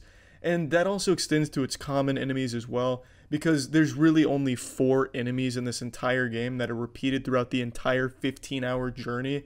No matter what zone you visit, the zones look nice and they're environmentally different and fun looking, but all of the enemies in there are the same 4 enemies you've been fighting since the tutorial, just recolored, and that's so stupid. I hate that. I like when the games keep enemy variety fresh, so that way you're constantly having to change up how you attack a battle and, get by an encounter. Here, it's always the same enemies in every zone, dropped in groups of 2 that are just kind of planted right in front of you with no care to enemy placement whatsoever, and you just fucking slash through them. There's more variety in Tetris blocks than there are in enemies in this 15-hour adventure. It's just really upsetting to just keep fighting the same enemies over and over and over again. I was really hoping that would evolve, but it doesn't. Luckily, the combat is fun, so when you're just mowing this shit down, it at least feels satisfying, albeit disappointing because you've already killed 1,000 of these things by now. But one thing I really like about this game is the soundtrack. I think the score to this game is absolutely beautiful. Although they repeat the songs a lot throughout the story, that's kind of to be expected, and they play the same song every time you visit a vestige, which in this game is a memory of a character in the universe, and you're getting more about their backstory. I always found myself getting really invested in that time thanks to the music complementing the story you're getting in the memory, and it's also really beautiful walking around the memory, because it's set up in such a surreal and abstract way, and I just thought it was really cute, and I enjoyed that. And at no point in this game did I ever find the music to be lackluster or forgettable. The music is a really strong point in this game, in my opinion. Another thing a lot of people might like is the ability to co-op the game. You can invite other players, your friends, in to play along with you, and then you have another player and a companion, so then you're just gangbanging everything. And that's a nice chaotic clusterfuck when you have that going on. But again, it takes away the challenge, whatever semblance of a challenge existed before you bring in your friend anyway. It's just fun to have that ability to just co-op these kind of games. Now, while I think the game is pretty flawed on a technical level and there's a lot of things I feel it definitely could have done better, I really did find myself enjoying the game a lot. I really enjoyed the charm of the characters and the universe and the story. I loved the unapologetically anime storyline and writing and just feel the game as a whole. And like I said, the combat never got tiresome. I did try and switch around builds a few times, although I always settled on going back to just a giant two-handed approach. It just seemed like the most efficient way. But I really do think this is a good game, not a great game, so plugging this into the Moist meter, I'm giving Code Vein a nice 70%. I think it's a fun game with a really interesting story to offer, albeit one that I think could put people off of it big time. But even if you disregard the story, I think a lot of people will like toying around with the builds and finding everything and then just finding a playstyle that suits you best for the combat. Even though the combat's not hard, it's fun to experiment with. And just overall, I think it was a fun game. That's about it. So yeah. This episode was brought to you by Keeps. Initiating moisture.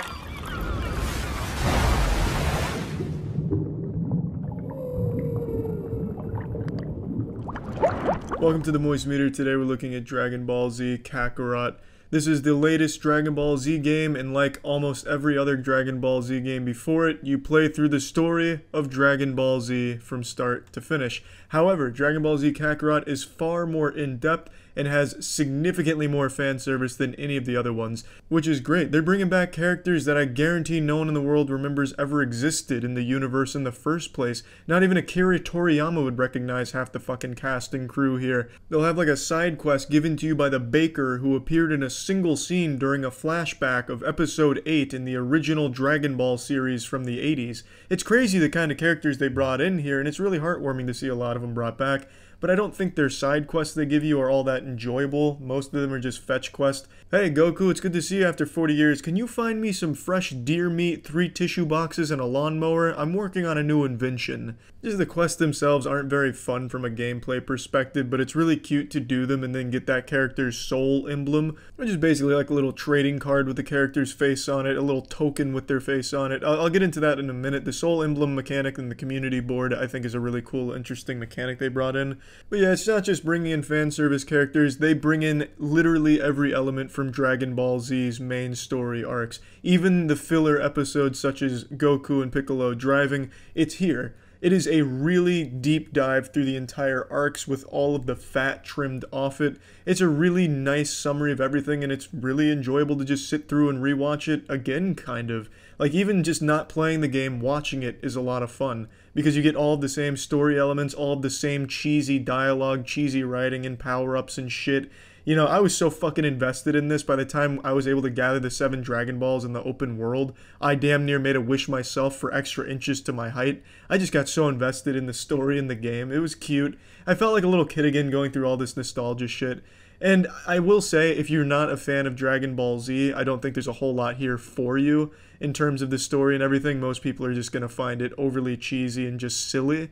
But for fans of the series, it's exactly what you want from a Dragon Ball Z story. It covers everything, it doesn't leave anything out except for a couple of trivial things and a couple of small changes.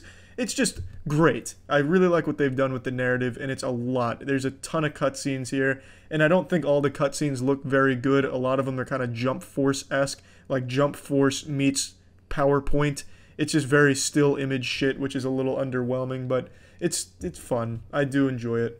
Like, come on, how can you not love these fucking grown men constantly trying to make each other angry to power themselves up? Like, Goku, you're not angry enough, get angrier. Come on, Gohan, that's not nearly angry enough. You fucking kidding me? You look like a pussy out there, not angry. Think about that time you saw an opinion on Twitter you didn't agree with. Remember how mad you were then? Get that mad now to defeat Cell. Come on. It's fucking awesome. It's so great. And that's definitely my favorite part, is just reliving all of the Dragon Ball Z nostalgia, because I haven't seen all of the arcs since I was fucking 11 years old now. It's been a long time, and it was a really nice refresher on all of it. And I know that's not unique to Dragon Ball Z games, of course, because all of them cover the exact same shit and all hit the same beats, but Kakarot, I think, does it the best by just getting everything in it. So yeah, definitely probably the strongest part of this game. The gameplay, I don't think, is anything overly different from what you're used to from Dragon Ball fighting games, except for Fighter Z, of course. It's exactly what you're expecting. A lot of spamming B, timing, dodging, you know, instant transmission behind someone. A whole bunch of the same old, which isn't a problem because it's the tried and true formula for Dragon Ball fighting games. You know what to expect. You get pretty much the exact thing you're expecting. They have a super ability level up deal where you collect orbs in the world or through battle or through the story, and you're able to upgrade your different attacks, different supers, get new abilities and new bonuses that you stack on your characters. So you can switch things out, change things around, but the gameplay at its core is exactly what you're expecting from a Dragon Ball Z fighting game. Now, one new mechanic that I mentioned a moment ago that I really like is the whole soul emblem and community board. The community board is something that they brought in here where there's different categories where all of your soul emblems can fit into. For example, every main character has a soul emblem, Goku, all of them, and they each come with different values for each different category they can be in, like Z Fighter, training, they all have different numbers.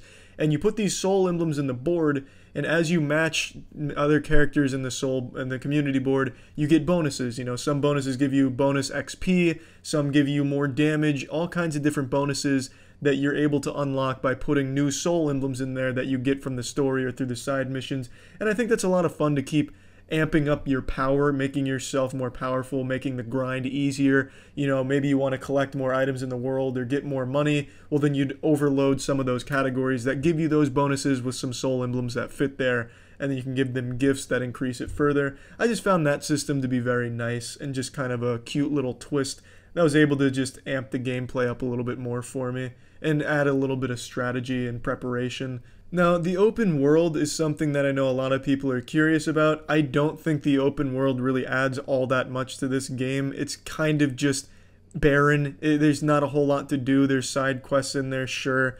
But I mean, I don't think there's anyone that's going to go wild over the fishing mechanics you can do in the open world, where you just slap a fucking butt plug in your ass as Goku and dangle that shit in a river and wait for a fish to bite, and then you bring it up and kick it down. It's not overly fun to fish. Hunting is equally as unfun, where you just go around sticking your whole entire fist up a deer's asshole to get its meat. There's also dinosaurs that you key blast and then you get dinosaur meat. I don't think anything the open world has is overly enjoyable. The random encounters and the villain encounters aren't very fun either, because it's just the same repeating 3 or 4 enemies. So you just keep fighting the same shit in the open world and getting very trivial rewards from it, so it's never worth the investment. And they also have these orbs floating around every area, so you can collect all of these orbs and apples and onions. But that's not exactly what I give a fuck about in Dragon Ball, is collecting apples and onions. I just want to be beating some ass and getting a goofy story. So it's just, I don't think the open world is all that great. It is big. There's a lot to explore. There is a ton of shit in the open world. And there is a lot of side characters, of course, scattered throughout it. But it's just not... It's not very fun to just go around doing the hunting and fishing and shit like that. There's just not a whole lot of value there. But if you want to talk about pure size of it, it is impressive with how big it is. I wasn't expecting that. Now, the game will take you anywhere from 30 to 40 hours to complete. It took me just under 30 hours to beat it from start to finish, and that was without doing all of the side quests. I did a ton of them because I got kind of addicted to getting soul emblems, so I'd bring like the Ginyu Force back with a Dragon Ball Wish just to get their soul emblems, which was fucking tedious as shit. But just doing, you know, all the side quests and everything, like 100%ing this game, I could absolutely see it take anywhere from 40 to 60 hours. There's a lot of content in the game, but I don't think all of it's good. I know everyone always likes to, you know, brag about how long a game's playtime is. You know, $60 and you get 50 hours worth of entertainment out of it. It's great. But I don't agree with that. I don't think that's a good selling point. Yeah, you get 50 hours, but are all 50 hours good? I'd rather have a $60 game that's 8 hours long, but all 8 hours are great, as opposed to a 50-hour game where 12 hours are great, and then all the rest fucking sucks and is tedious and is just padding for time. That's kind of how I feel with Dragon Ball Z Kakarot. A lot of even the main story missions are just fetch quests. Hey Goku, we're in the middle of a filler arc, so do you mind going and getting some meteorite that crashed in the middle of, you know, the fucking Cell Games arena somewhere over there? Oh yeah, just use your senses, you'll find it, it'll be fun, bring it back. That's boring missions, and again, most of the side missions are boring too, that are fetch missions. It's just, I don't think there's a whole lot of value in the game's length when it's mainly padding from a lot of the missions. Now, not all of the story missions are fetch missions. In fact, I'd argue less than half are, but there definitely are too many, I'd say. The majority of the missions, you're either going to get an immediate fight or immediately going out to fetch some shit. Also, I'd like to say, half of the side missions in terms of their XP are totally fucking worthless in comparison to the story missions. For a single story mission, you can get 3 million XP. For a single side mission, you get like 3k. That's towards the end of the game, but that's the difference between a side mission and a story mission. You get so much more XP doing story missions than you do side missions, so if you're trying to level up, the last thing you're going to want to do is go around fucking fetching shit for 3,000 XP. But you do get some good items from them, which could be worthwhile if you want to get your community board shit up. But I mean, the XP difference is remarkable. Plugging this into the moist meter, I'm giving Dragon Ball Z Kakarot a nice 65%. While I do love the story and all of its cheesy, goofy goodness, if you're not a fan of Dragon Ball already, there is absolutely nothing for you there. I imagine most people get turned off by it. And I also do like the gameplay, but it gets extremely tedious, and it really is the same fight over and over and over again. There's really nothing too innovative or new about the combat system. Not that it totally needs to reinvent it, but just something to kind of make it a little fresher. I guess they kind of tried. They'll have these like bullet hell sections where a boss enemy has a special attack, but even that's just one quick thing that lasts 10 seconds. That's nothing overly great. So the gameplay does get super samey and tedious after a little while and just boring and uninteresting at points. But I enjoyed the game overall. I'd say it was a lot of fun. I do think the side missions as well, really all the missions that involve fetch quests really needed to be addressed a little bit better. It seems like it just really wanted to pad out the playtime without any real justification for getting those items or any real story significance behind it. Just seemed like for the sake of making it long. Overall though, good game, had fun with it. Jackson here from the hair analyzing department over at Moisture HQ. Did you know Keeps is revolutionizing the way men are treated for hair loss? It's actually pretty incredible just how easy and affordable they have made keeping your hair on your head. With Keeps, you can visit a certified doctor online and get scientifically proven hair loss treatments delivered discreetly straight to your door. It's that easy and successful because Keeps treatments are up to 90% effective at reducing and stopping future hair loss. Find out just why nearly 100,000 men trust Keeps with the hairs on their heads by heading over to keeps.com/moist. If you're ready to take action and prevent hair loss, go to keeps.com/moist or click the link in the description to receive 50% off your first order. Once again, that's keeps.com/moist. This episode is brought to you by Raycon. Initiating moisture.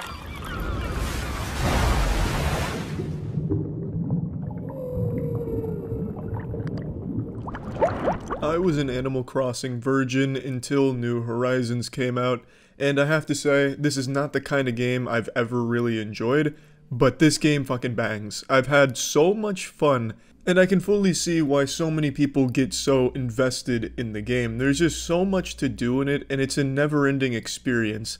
Now, for me personally, I found most of the fun to be sharing the experience with others. I streamed a lot of Animal Crossing at twitch.tv/moistcritical, and the most fun would be when I opened up the floodgates and let the stream come in. I'd march right up to my airport staff, I'd say, "Orville, unlock that door." He'd look at me with tears in his eyes and say, "Charlie, please not again, we can't handle more of this." And I'd say, "Orville, open that fucking door." Falling into a deeper sadness, Orville would remind me, "Charlie, the internet's a weird place and we've had trouble with some of these degenerates using your island like a fleshlight. Are you positive?" And I'd say, "Orville, don't take that tone with me again. We're opening the gates." The PTSD would set in, he'd go into a hysterical fit, but he'd open those gates and we let the internet stream come in.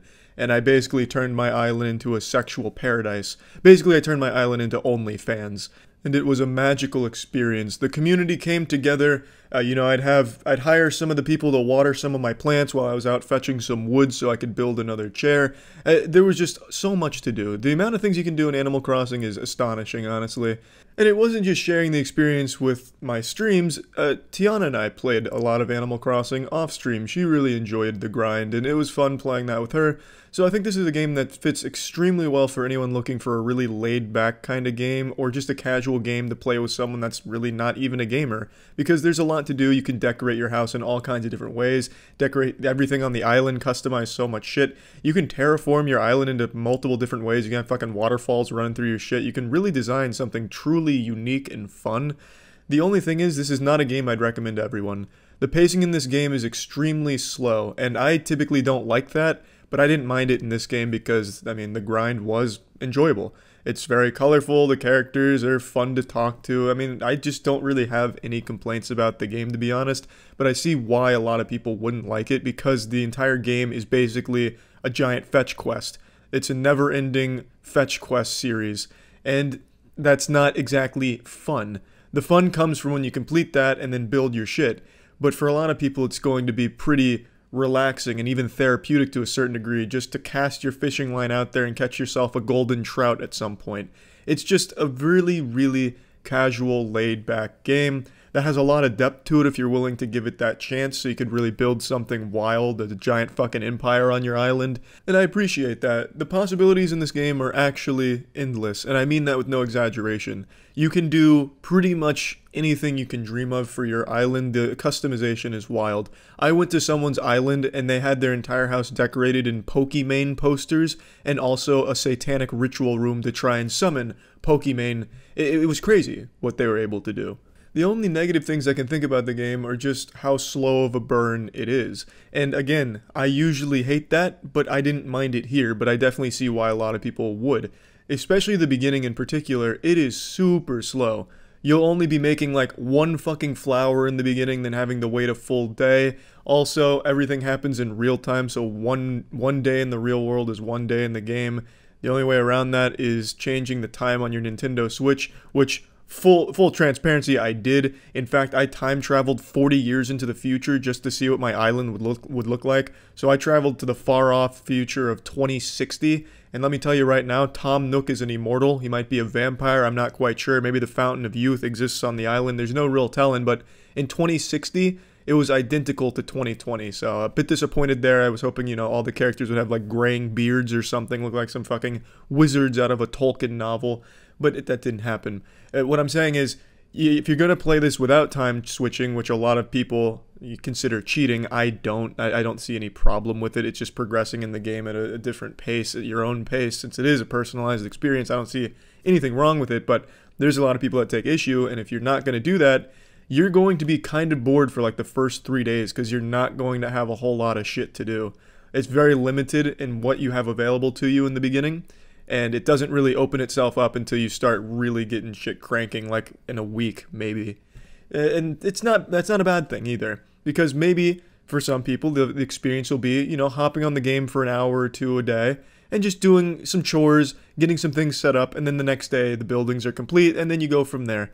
It's going to be different for everyone, and I really think it just offers a lot to just a casual experience that's really customizable. So, plugging Animal Crossing New Horizon into the Moist Meter, I'm giving this bad boy a 90%.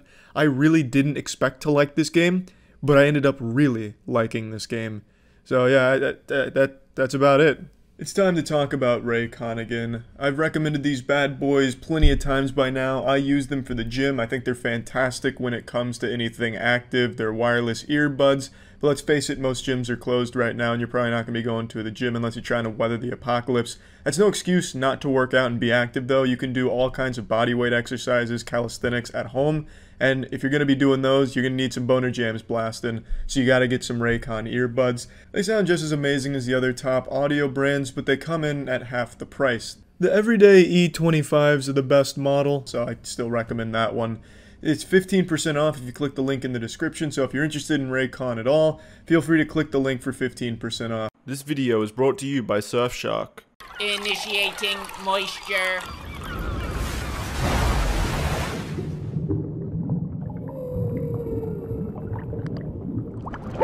Welcome to the Moist Meter. Today we're taking a look at the highly anticipated masterpiece, Bugsnax.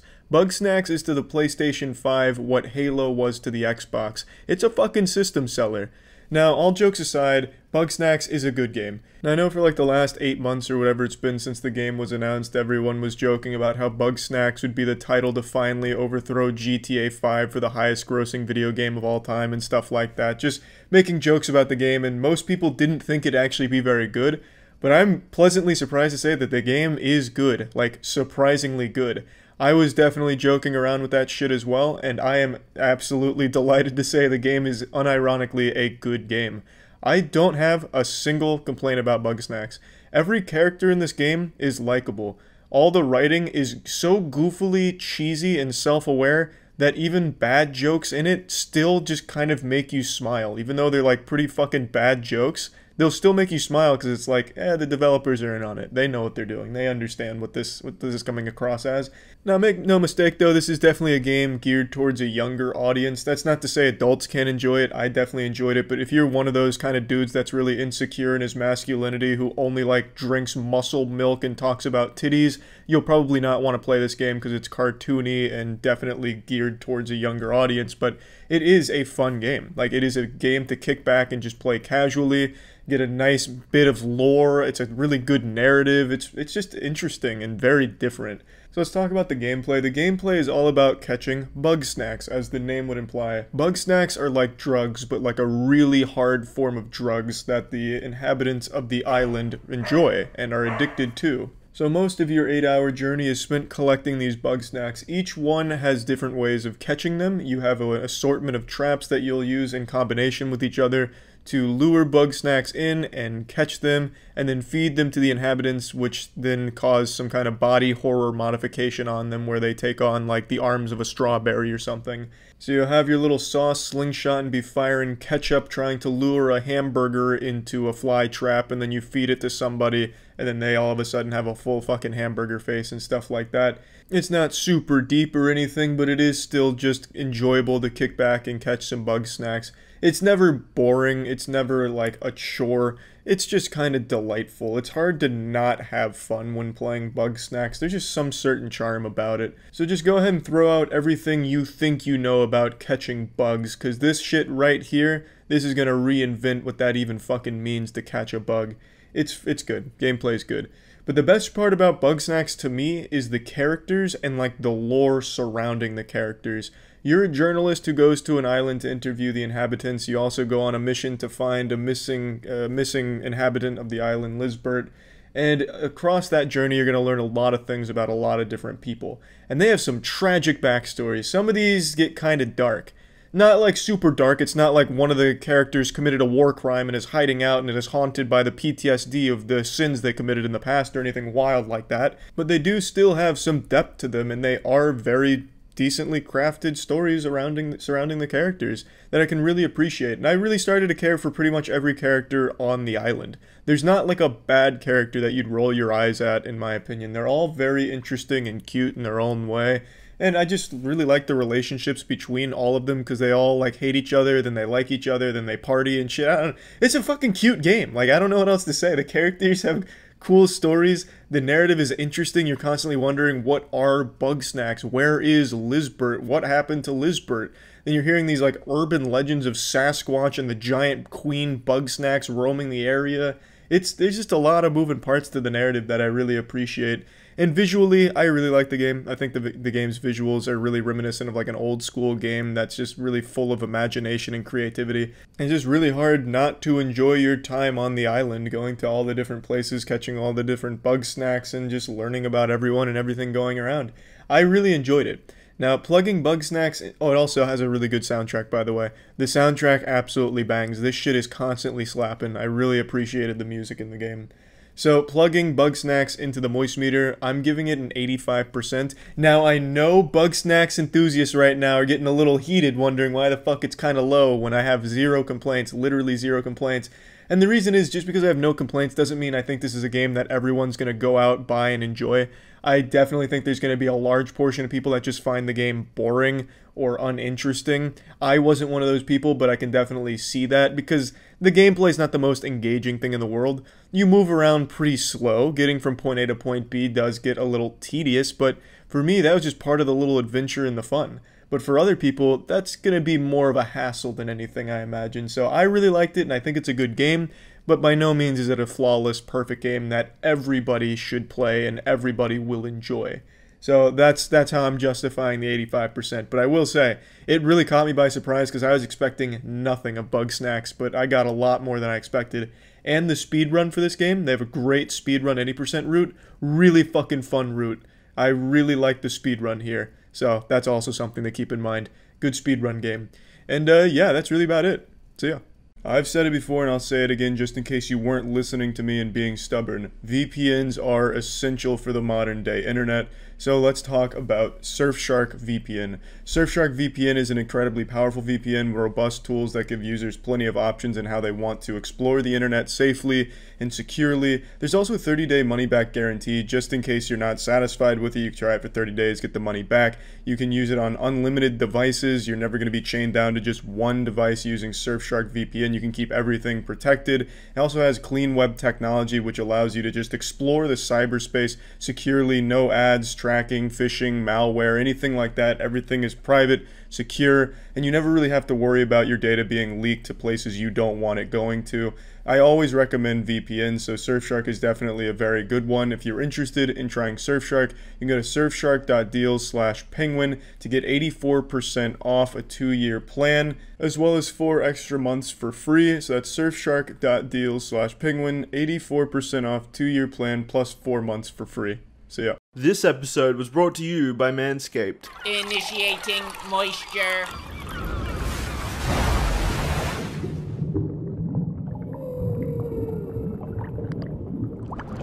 Welcome to the Moist Meter. Today we're taking a look at Call of Duty Black Ops Cold War. Let's just go ahead and dive right in here and spread these ass cheeks apart. I'm going to divide this into 3 sections: campaign, multiplayer, and zombies.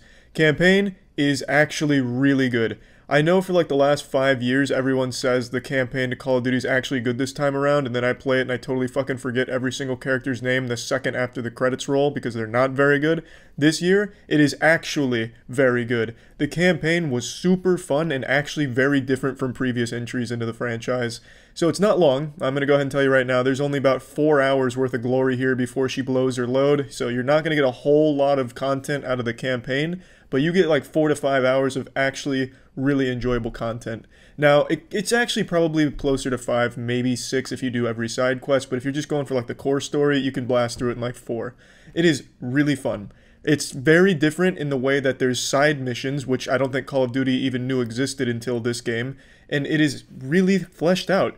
They have a compelling story with interesting characters, some that you'll recognize, and it's just super well put together. It's well written, it's beautiful to look at, the cutscenes are thrilling and great. There's really only one downside I even have about the campaign is sometimes you have to get on a turret for those boring-ass static turret sections that every shooter has, but I mean every shooter has them and they're always boring, so it's nothing like unique to this game. I just wish they had done away with that shit. But what they did actually get away from, and the best decision Call of Duty has made in the last 10 years in terms of its campaign, is getting away from doing those tedious fucking missions where you just stand in one place and defend it for 10 minutes from waves of enemies.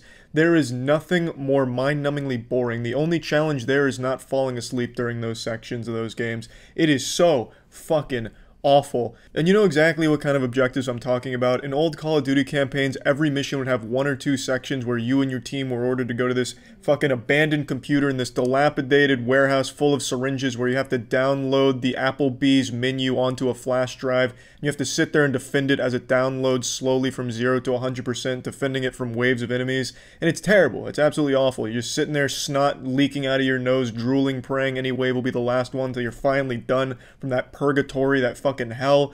In this game, there's not a single one of those that I can recall. I take that back. There is one that I can recall, and it only lasts for about 2 minutes, and it's at the very end of an extremely good mission, so I forgive it.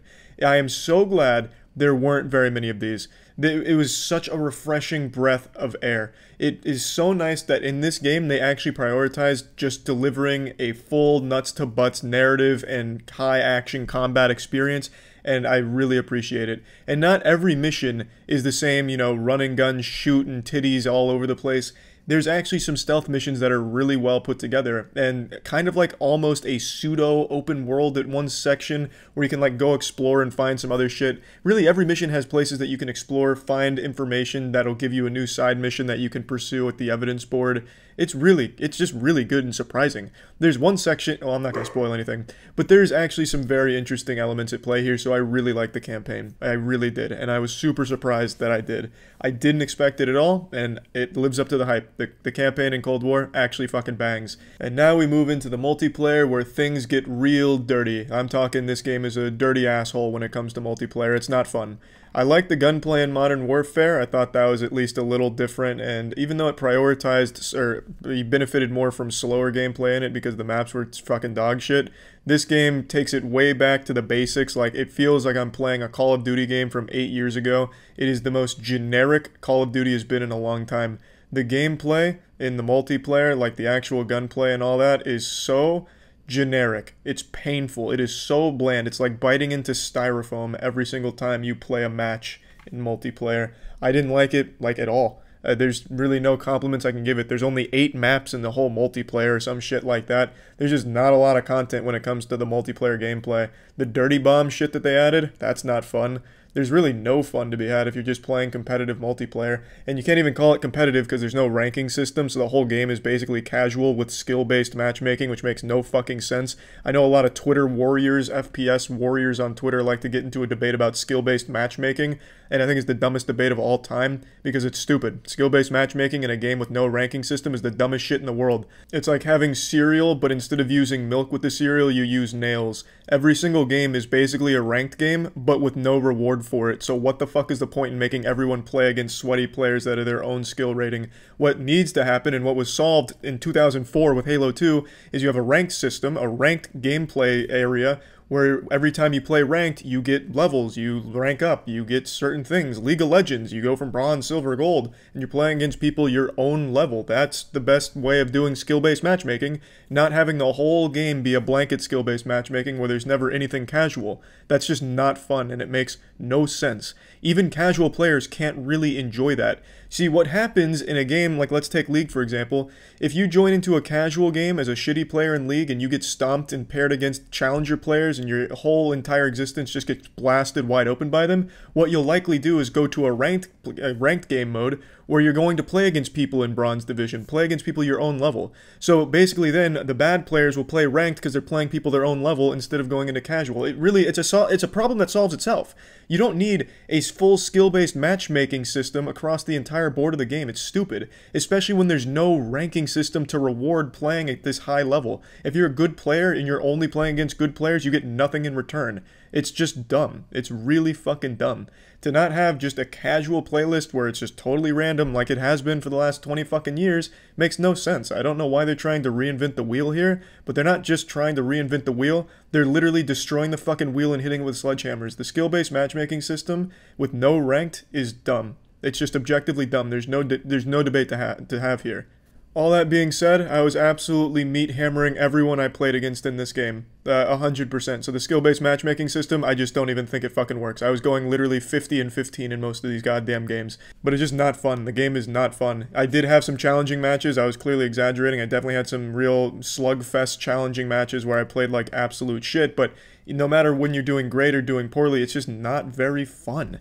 It's a boring game. This game is like a parody of Call of Duty. Like if someone was trying to emulate Call of Duty 8 years ago, this is the game they would have made. The multiplayer is just not enjoyable. Now we move on to the last component of Black Ops Cold War, which is zombies. And zombies, as it has been for a long time, is still very enjoyable. I have zero fucking complaints about zombies. I never really do. The gameplay, the game mode is just really fun. And I do like this lore they build up, their Easter egg. I really just like pretty much everything about zombies. It's the perfect blend of being able to just play it for fun, kick back, shoot the shit, and just, you know, kill some zombies here and there. And there is a very high skill ceiling where you can make a lot of cool shit happen in the game mode and do a lot of really impressive cool shit. Zombies still bangs. I have no complaints about it. It's a little bit different from previous entries, but it's not overly different. I don't know why people are going wild about how big the changes are, because, I mean, I guess I'm not like a hardcore zombies guy. I don't really notice any massive sweeping changes to zombies. It's still just as fun as I would have expected it to be. And yeah, that really covers it all of zombies. If you like zombies in any of the other games, you're going to like it here. If you didn't like it in any of the other games, I don't think it's going to win you over here, but it's still just a good time, I'd say. So, taking all of this into consideration, plugging Call of Duty Black Ops Cold War into the Moist Meter, I'm giving it a 70%. And 70% you're probably saying is kind of low, because I really like the campaign and I like zombies. The only thing I didn't like was the multiplayer. But you have to understand, Call of Duty is built around its multiplayer. That's really what most people play it for. No one really plays Call of Duty for the campaigns. That'd be very silly. I don't think a single person like that exists. Maybe I'm wrong, but this one just happens to have a great campaign there. It's not very long, but it's still a great campaign. And zombies is just a fun mode to kick back with friends on, but I don't think anyone's buying Call of Duty for zombies either. When someone buys Call of Duty, I imagine it's for the multiplayer, and the multiplayer here is just not very good. It is really bland and very boring. And that's really just about it. It's holiday season, and you know what that means. It's time to trim the sacred bush, and the only way to really make sure that the job gets done efficiently and safely is by using Manscaped. Manscaped.com has all of the products that you need to keep yourself looking your best, feeling your best, becoming a real man. And when it comes to trimming your balls, your stinky, putrid balls like mine, you need something that is both powerful and isn't going to rip your entire dick off. And that's why they have the Lawnmower 3.0, which comes with skin-safe technology so you're not accidentally hurting yourself, eviscerating yourself down there. And it is extremely efficient at what it does. I've never had an injury with it when prior I had a couple injuries using other devices. So far, the Lawnmower 3.0 has been taking good care of me. And you can also get the Perfect Package Kit 3.0, which comes with some anti-chafing ball deodorant and moisturizer so you ain't stinking down there. Really, Manscaped just has everything you need to be your best. So if you're interested in trying Manscaped products this holiday season, you can go to manscaped.com/moist to get 20% off and free shipping. That's manscaped.com/moist for 20% off and free shipping. Initiating moisture.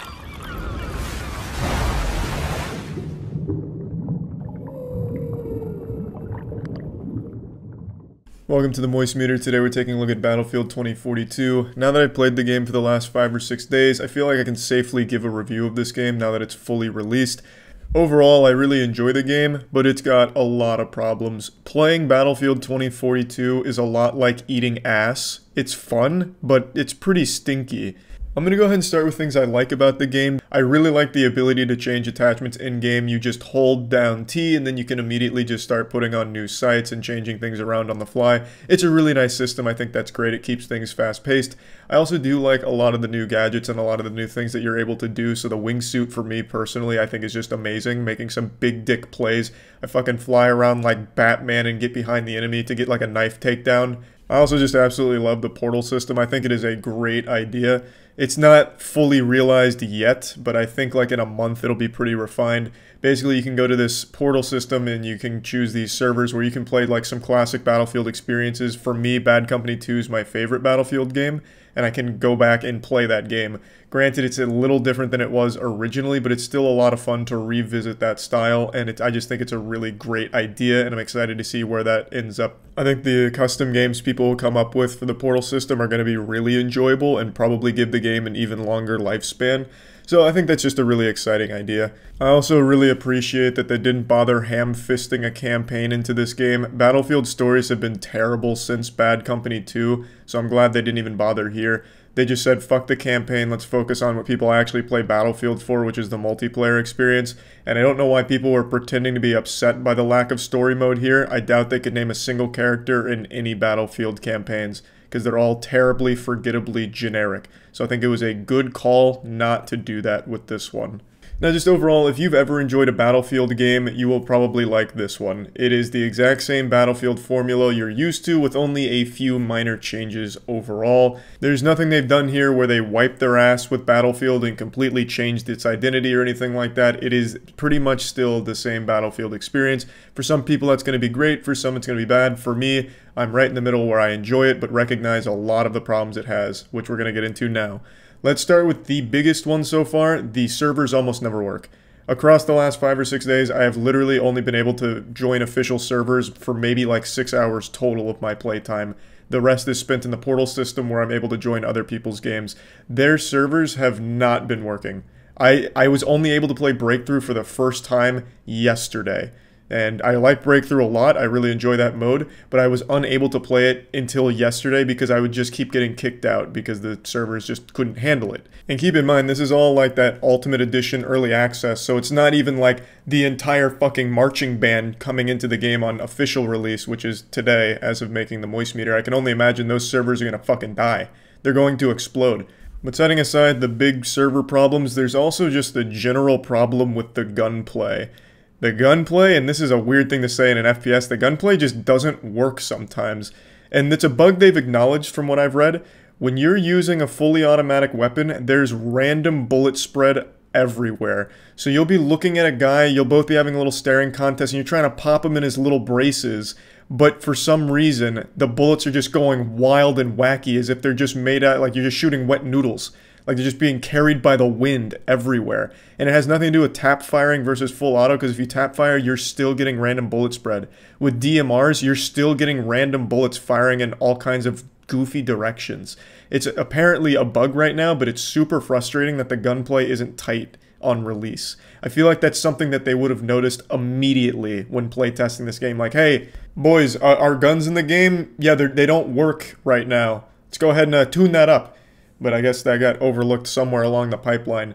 That's why right now I think the top tier weapon is the PP. You get your little PP out, it's an SMG, and it's the only one that's really not affected by extreme bullet spread, which is why most people are cruising around with that gun.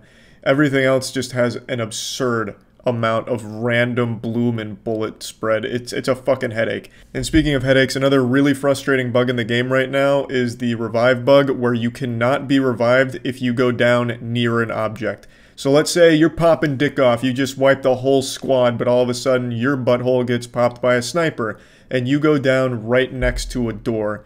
Your team can't revive you because you're too close to that door. And that goes for anything. Like, let's say you go down near a piece of debris, like a tank just got blown up and its carcass is next to you and you happen to go down. You can't be revived because you're too close to that. And it's not something that only happens occasionally. This is every single time. This is another bug I don't understand how it ever made it to the live game. Because every time you go down near something, your team can't revive you. I can't count the number of times I've been with my whole squad and I get sniped, and then they just fucking stare at me, and then they come over and try and revive me, but they just end up like teabagging me because they're trying to find the prompt to revive me, but it doesn't exist because it's glitched. I'm too close to, you know, a fucking piece of bubblegum that's on the battlefield. Like, you have to be completely isolated from everything around you in order to be revived. If there's even like a shell casing near you, you will not be able to be revived by your team.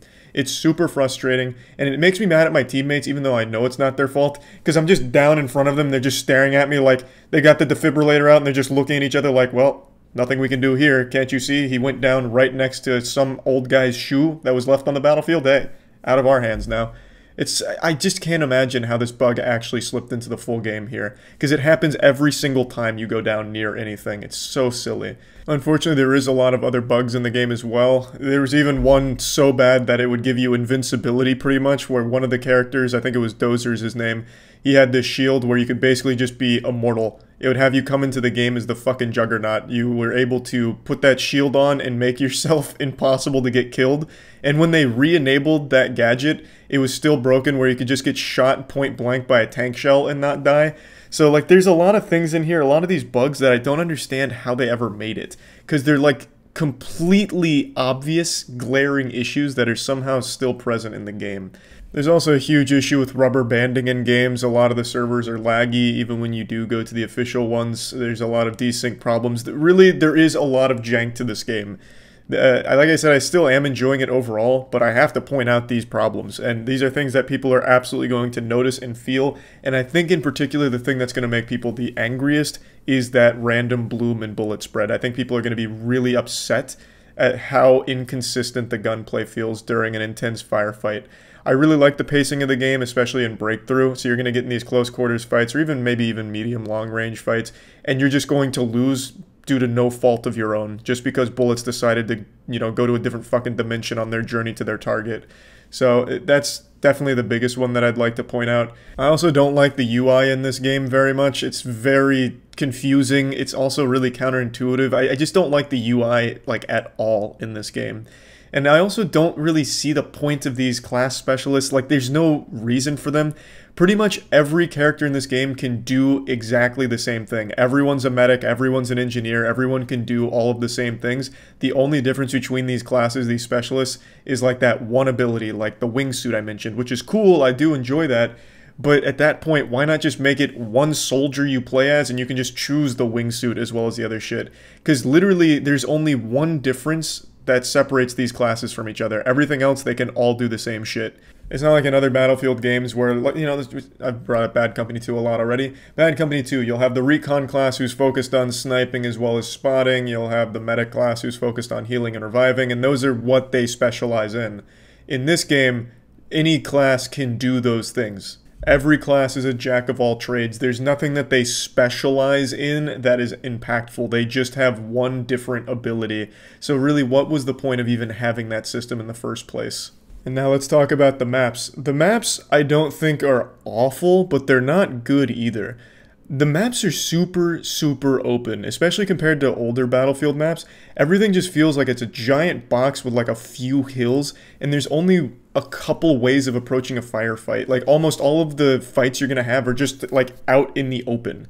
There's not a whole lot of like intricacies to the map. You're never gonna really have a lot of, really memorable firefight moments. It's just gonna be like, hey, I found this hill and I shot that guy on that hill, or we were both on this open road and we shot each other and I happened to win because my blue RNG was better. Like, I just don't think the maps complement a really fun style of gameplay, and I just think there's a huge problem with the size of the maps. The maps are just way too big. Like, they added more players here, it's 64v64, but the maps are just too fucking big. Running from point A to point B will genuinely take like 6 real-world minutes at full sprint if you can't spawn in a vehicle. It takes so long, so get ready to run around a lot, because that's going to be the bulk of your gameplay in a round. But once you do get there, it won't be hard to find people, which is nice. It's just, goddamn, it takes a while to get there. So, I don't think the maps are the worst in the Battlefield series, but they're definitely not that great either. So let's go ahead and plug Battlefield 2042 into the moist meter. I'm giving it a 65% in its current state. I really do think in like 3 or 6 months from now, this game's going to be extremely good. It's just right now, it's so rough. It feels like they rushed to get this game out as quickly as possible with some glaring issues that needed to be addressed. Because it's going to put a sour taste in a lot of people's mouth here. There's no doubt in my mind. But like I said, I have been enjoying the game even in spite of all these problems. And I think the portal system has a lot of potential to be an extremely fun tool. And I'm excited to see where that goes. But yeah, there's a lot of bugs and problems that need to be fixed in the game. And hopefully we'll get to that pretty soon. Hey guys, Jackson here. Well, let's talk about Helix mattresses. I'm sure you've all heard the saying that a mattress is the most important thing you'll ever buy. And think about it. You sleep almost half your life, so why wouldn't you want to invest in something that makes you comfortable for almost 50% of your existence? That's where Helix mattresses come in with their amazingly comfortable, specifically designed mattresses. You can go to their website, take their Helix sleep quiz, and be told which mattress is the best fit for you. It takes your answers and matches your unique body type and sleep preferences to the perfect mattress. Take this for example. I'm a side sleeper who prefers a medium mattress, and they matched me with the Midnight mattress, and boy oh boy, was it a comfortable thing to lay on. I had never slept so well, and woken up with so few back pain, until Helix arrived at my door. Speaking of delivery, Helix delivers your mattress right to your doorstep for free. It comes rolled up in a box and it's super easy to set up for yourself. If it makes you nervous to buy a mattress you've never tried before, Helix comes with a 100-night sleep trial, so you can get more than 3 months of practice in to make sure that you love it. If you don't, they'll pick it up for you and you'll get a full refund. Helix is great and I think you'll agree. If you're looking for a new bed, check out Helix. You can click on the link below or go to helixsleep.com/moist and get up to $200 off your Helix mattress. Initiating moisture.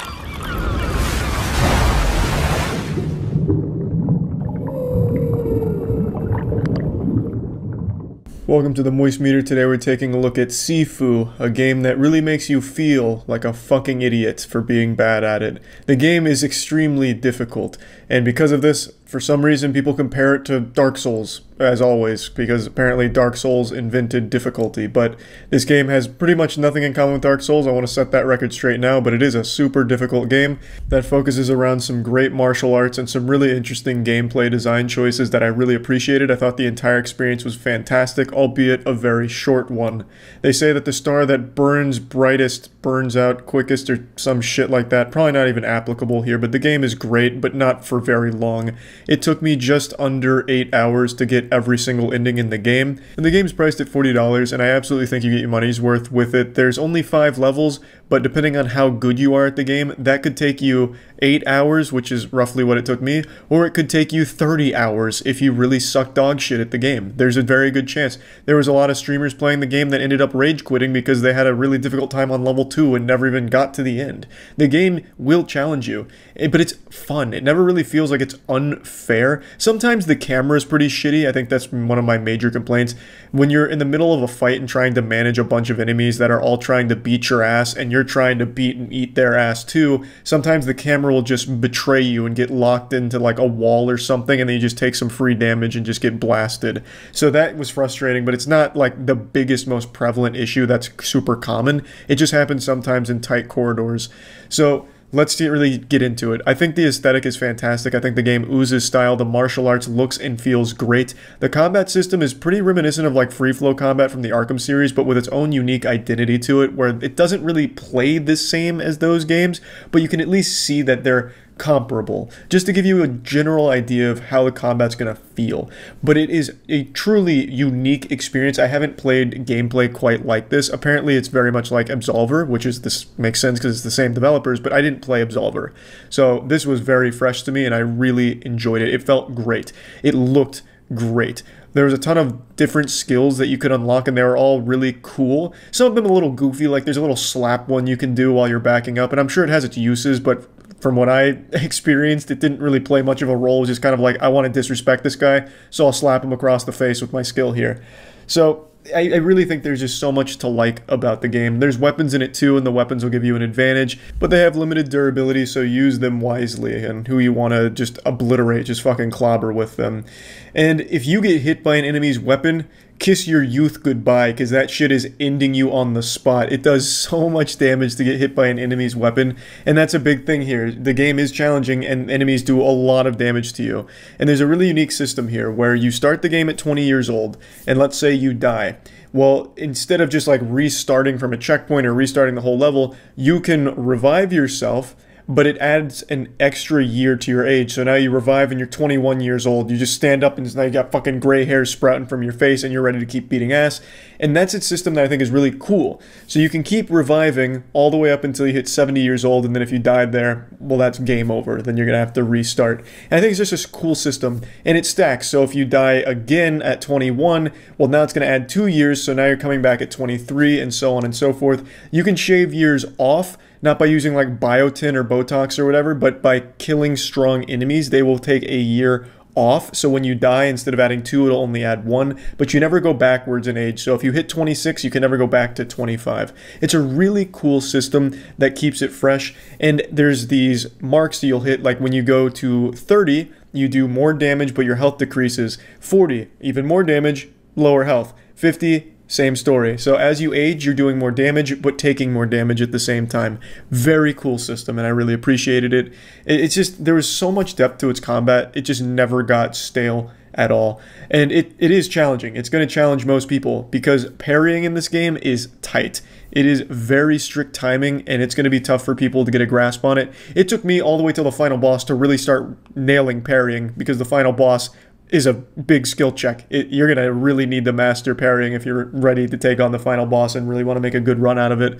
So parrying is something that's difficult. There are dodging options as well, but it's not like it's a great get out of jail free card where you can just dodge everything and be okay using iframes. That is also pretty tight. You can't just spam it. Of course, there are ways to cheese some of the bosses, but it takes out a lot of the fun if you do that approach, I would argue.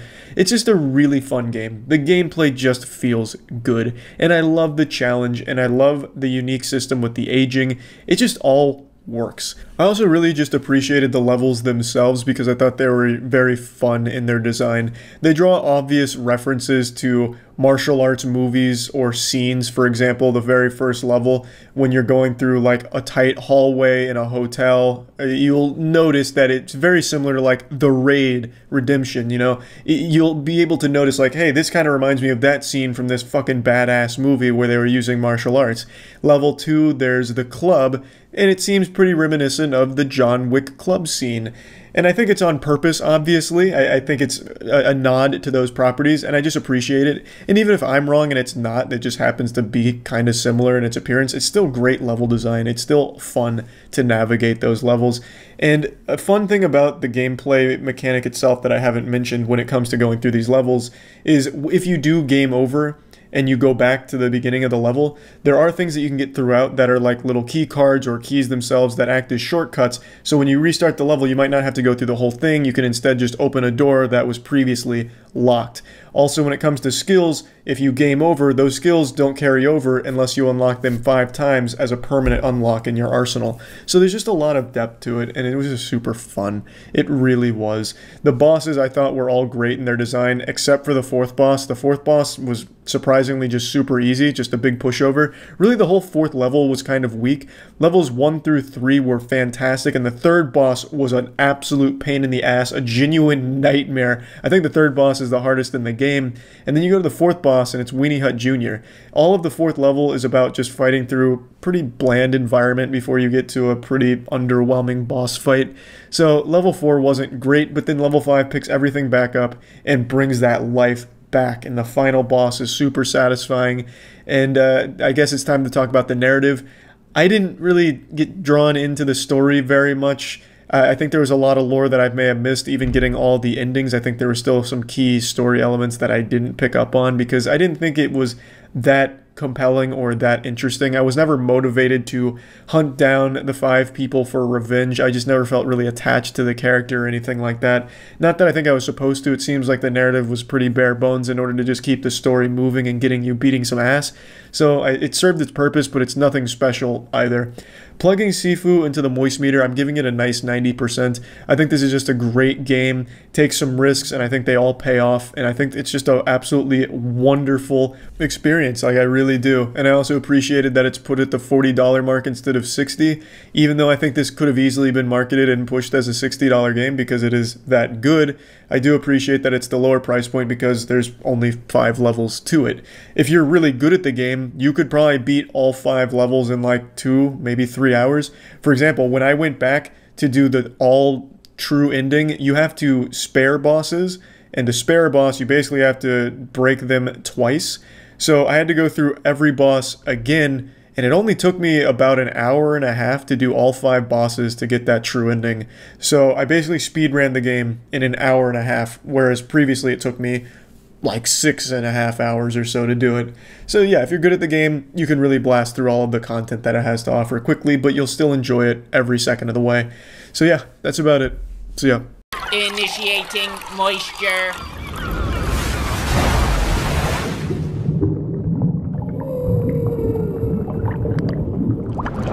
Welcome to the Moist Meter. Today we're taking a look at the new Call of Duty Modern Warfare 2. After spending a good chunk of time in the multiplayer, I feel comfortable now finally giving a full review on both the campaign and the multiplayer. So let's start with the campaign. The amount of praise I've seen for this game is truly blowing my mind. I feel like I've just started boofing crazy pills because I don't see it as the best first-person shooter story ever told. People are talking about the campaign as if it's on par with Lord of the Rings storytelling. And it's not bad, I don't want anyone to think I hate the campaign or anything, I just don't find it to be special. The visuals I find extremely impressive. The visuals in the campaign actually were really surprising to me, and the story was competent. Like, it was a fun story, it was engaging, the characters were pretty good. A lot of the set pieces were really exciting, especially when you're like hanging upside down, shooting at cars, and then jumping car to car. It was just pretty fun overall. And they finally did away with that standard Call of Duty campaign formula where you go to point A and then just hold it for 5 waves of enemies doing nothing but putting your fingers up your ass while you just mindlessly shoot these waves coming at you. They finally don't rely on that for every single mission as every single objective. Of course, there is still a couple of moments where that's there, but it's used much more sparingly than other Call of Duty titles. There is, of course, those times where it's like, hey, Soap, go sit in this field and kill these 5 waves while I hack this toaster for the sake of America's safety. And you'll roll your eyes, but you'll do it, and then the next moment is a lot more fun. Like, the campaign I really don't have huge complaints of, except the ending. The ending has to be the worst Call of Duty campaign ending ever. It just abruptly ends as if they just ran out of time or forgot that they had to finish the campaign before the game shipped out. So it just fucking comes to a screeching halt. It's not cinematic. It's not satisfying. It's just 1 second, the enemy's there, the next second, they're not. I'm trying not to spoil it, and then once the enemy's not there, they're at a bar celebrating, and nothing in between. It's so underwhelming. The post-credit scene is hype as fuck, but the actual ending is absolute dog shit. But everything up till the ending in the campaign I thought was fine, with a lot of like actually fun moments that I appreciated. But again, I don't find it to be special. I don't think it's done anything particularly new or interesting. I just find it to be pretty good, and by Call of Duty standards, much better than most of their recent attempts. But again, overall, it's just kind of like ordering a pizza from Papa John's. It's good, and that's about it. Nothing like you're going to be wiggling your finger about years from now like, God damn, that was the best campaign ever.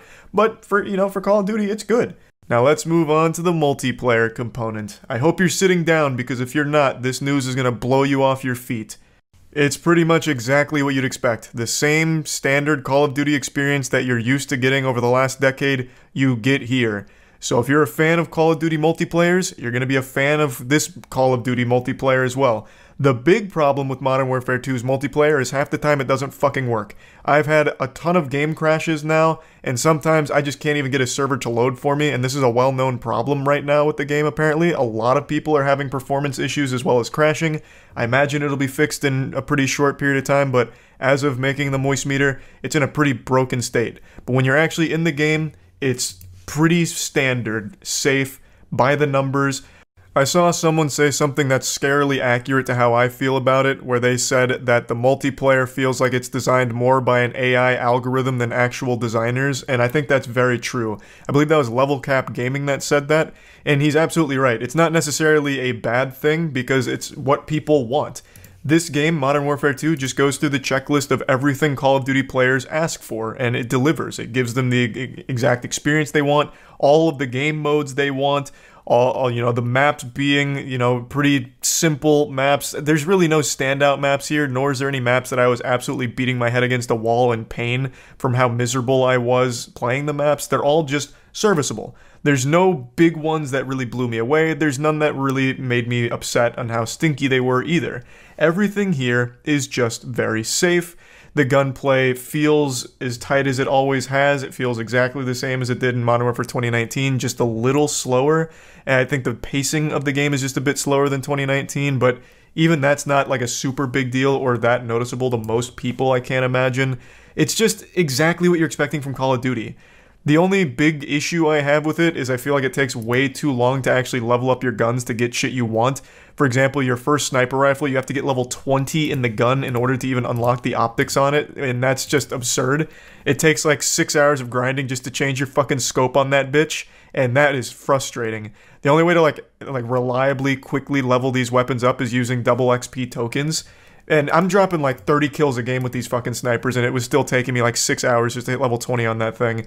I feel like they went a little hard on the grind aspect of it, but the game, like the core game, is exactly what you're expecting.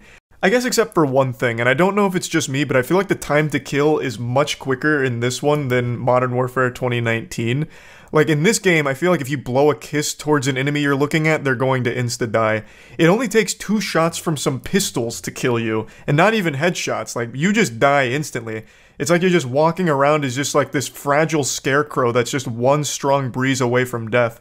I don't remember it being that quick with the time to kill in Modern Warfare 2019, but it's also been a little while since I played that one, so maybe it was the same there too.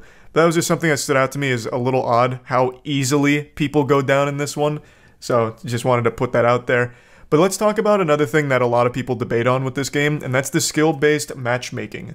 So, I'm sure all of you have heard of this now, I'm sure you're all familiar with the debate. Skill-based matchmaking is something that most people think of when it comes to ranked, where you're playing against people of equal skill level. The better you get, the better your lobbies are. So, you're always playing against people on equal footing.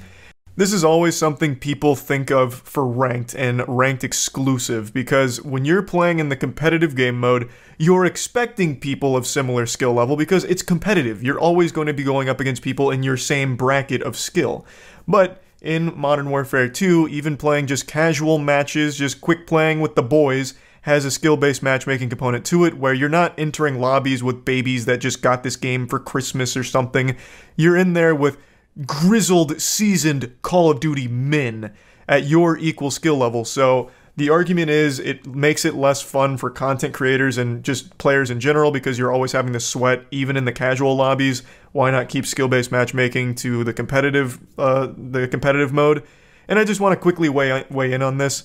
I don't really give a fuck one way or the other. Even when you're in casual and playing against people on equal footing, you don't have to try hard, you don't have to sweat, you can still be casual about it. You might not drop 50 kills, but it doesn't need to be taken super seriously either. But I also think the solution to make everyone happy is even easier. why not just make 3 modes? So you have skill-based matchmaking in competitive, you have skill-based matchmaking in casual, and then you have a separate mode where it's casual again, but without skill-based matchmaking, and you can just queue into that if you want.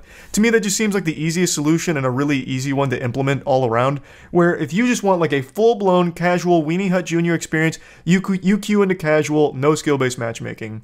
If you're playing with your friends and you're not confident in their skill level, but you still want somewhat of a challenge, you queue into casual skill-based matchmaking.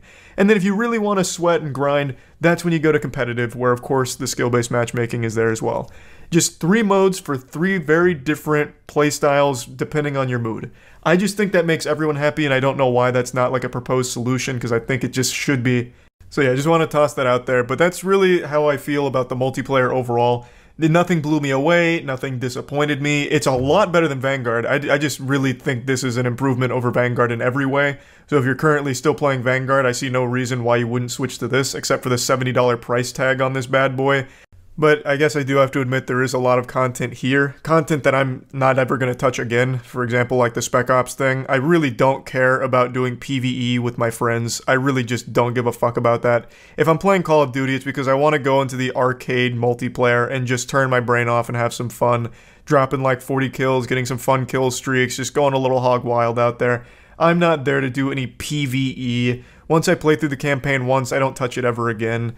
And there's some good game modes in the multiplayer that I do think will keep me playing at least on and off casually.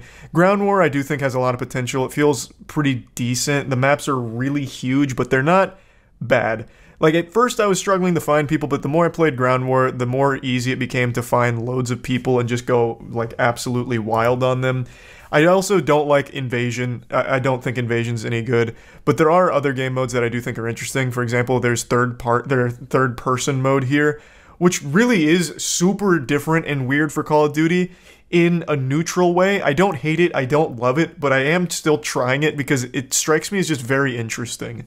So there's just a lot of content here, and overall, I didn't hate it, I didn't love it. It's exactly kind of what I was expecting from Call of Duty, but with a campaign that was a little above my expectations. So plug in Call of Duty Modern Warfare 2 into the Moist meter. I'm just going to give it a pretty clean 75%. It's just extremely safe. There's nothing wrong with it aside from all of these day one bugs that make it like unplayable at certain times, but I imagine those will get fixed soon. And other than that, everything else is just pretty standard. That's about it. See ya.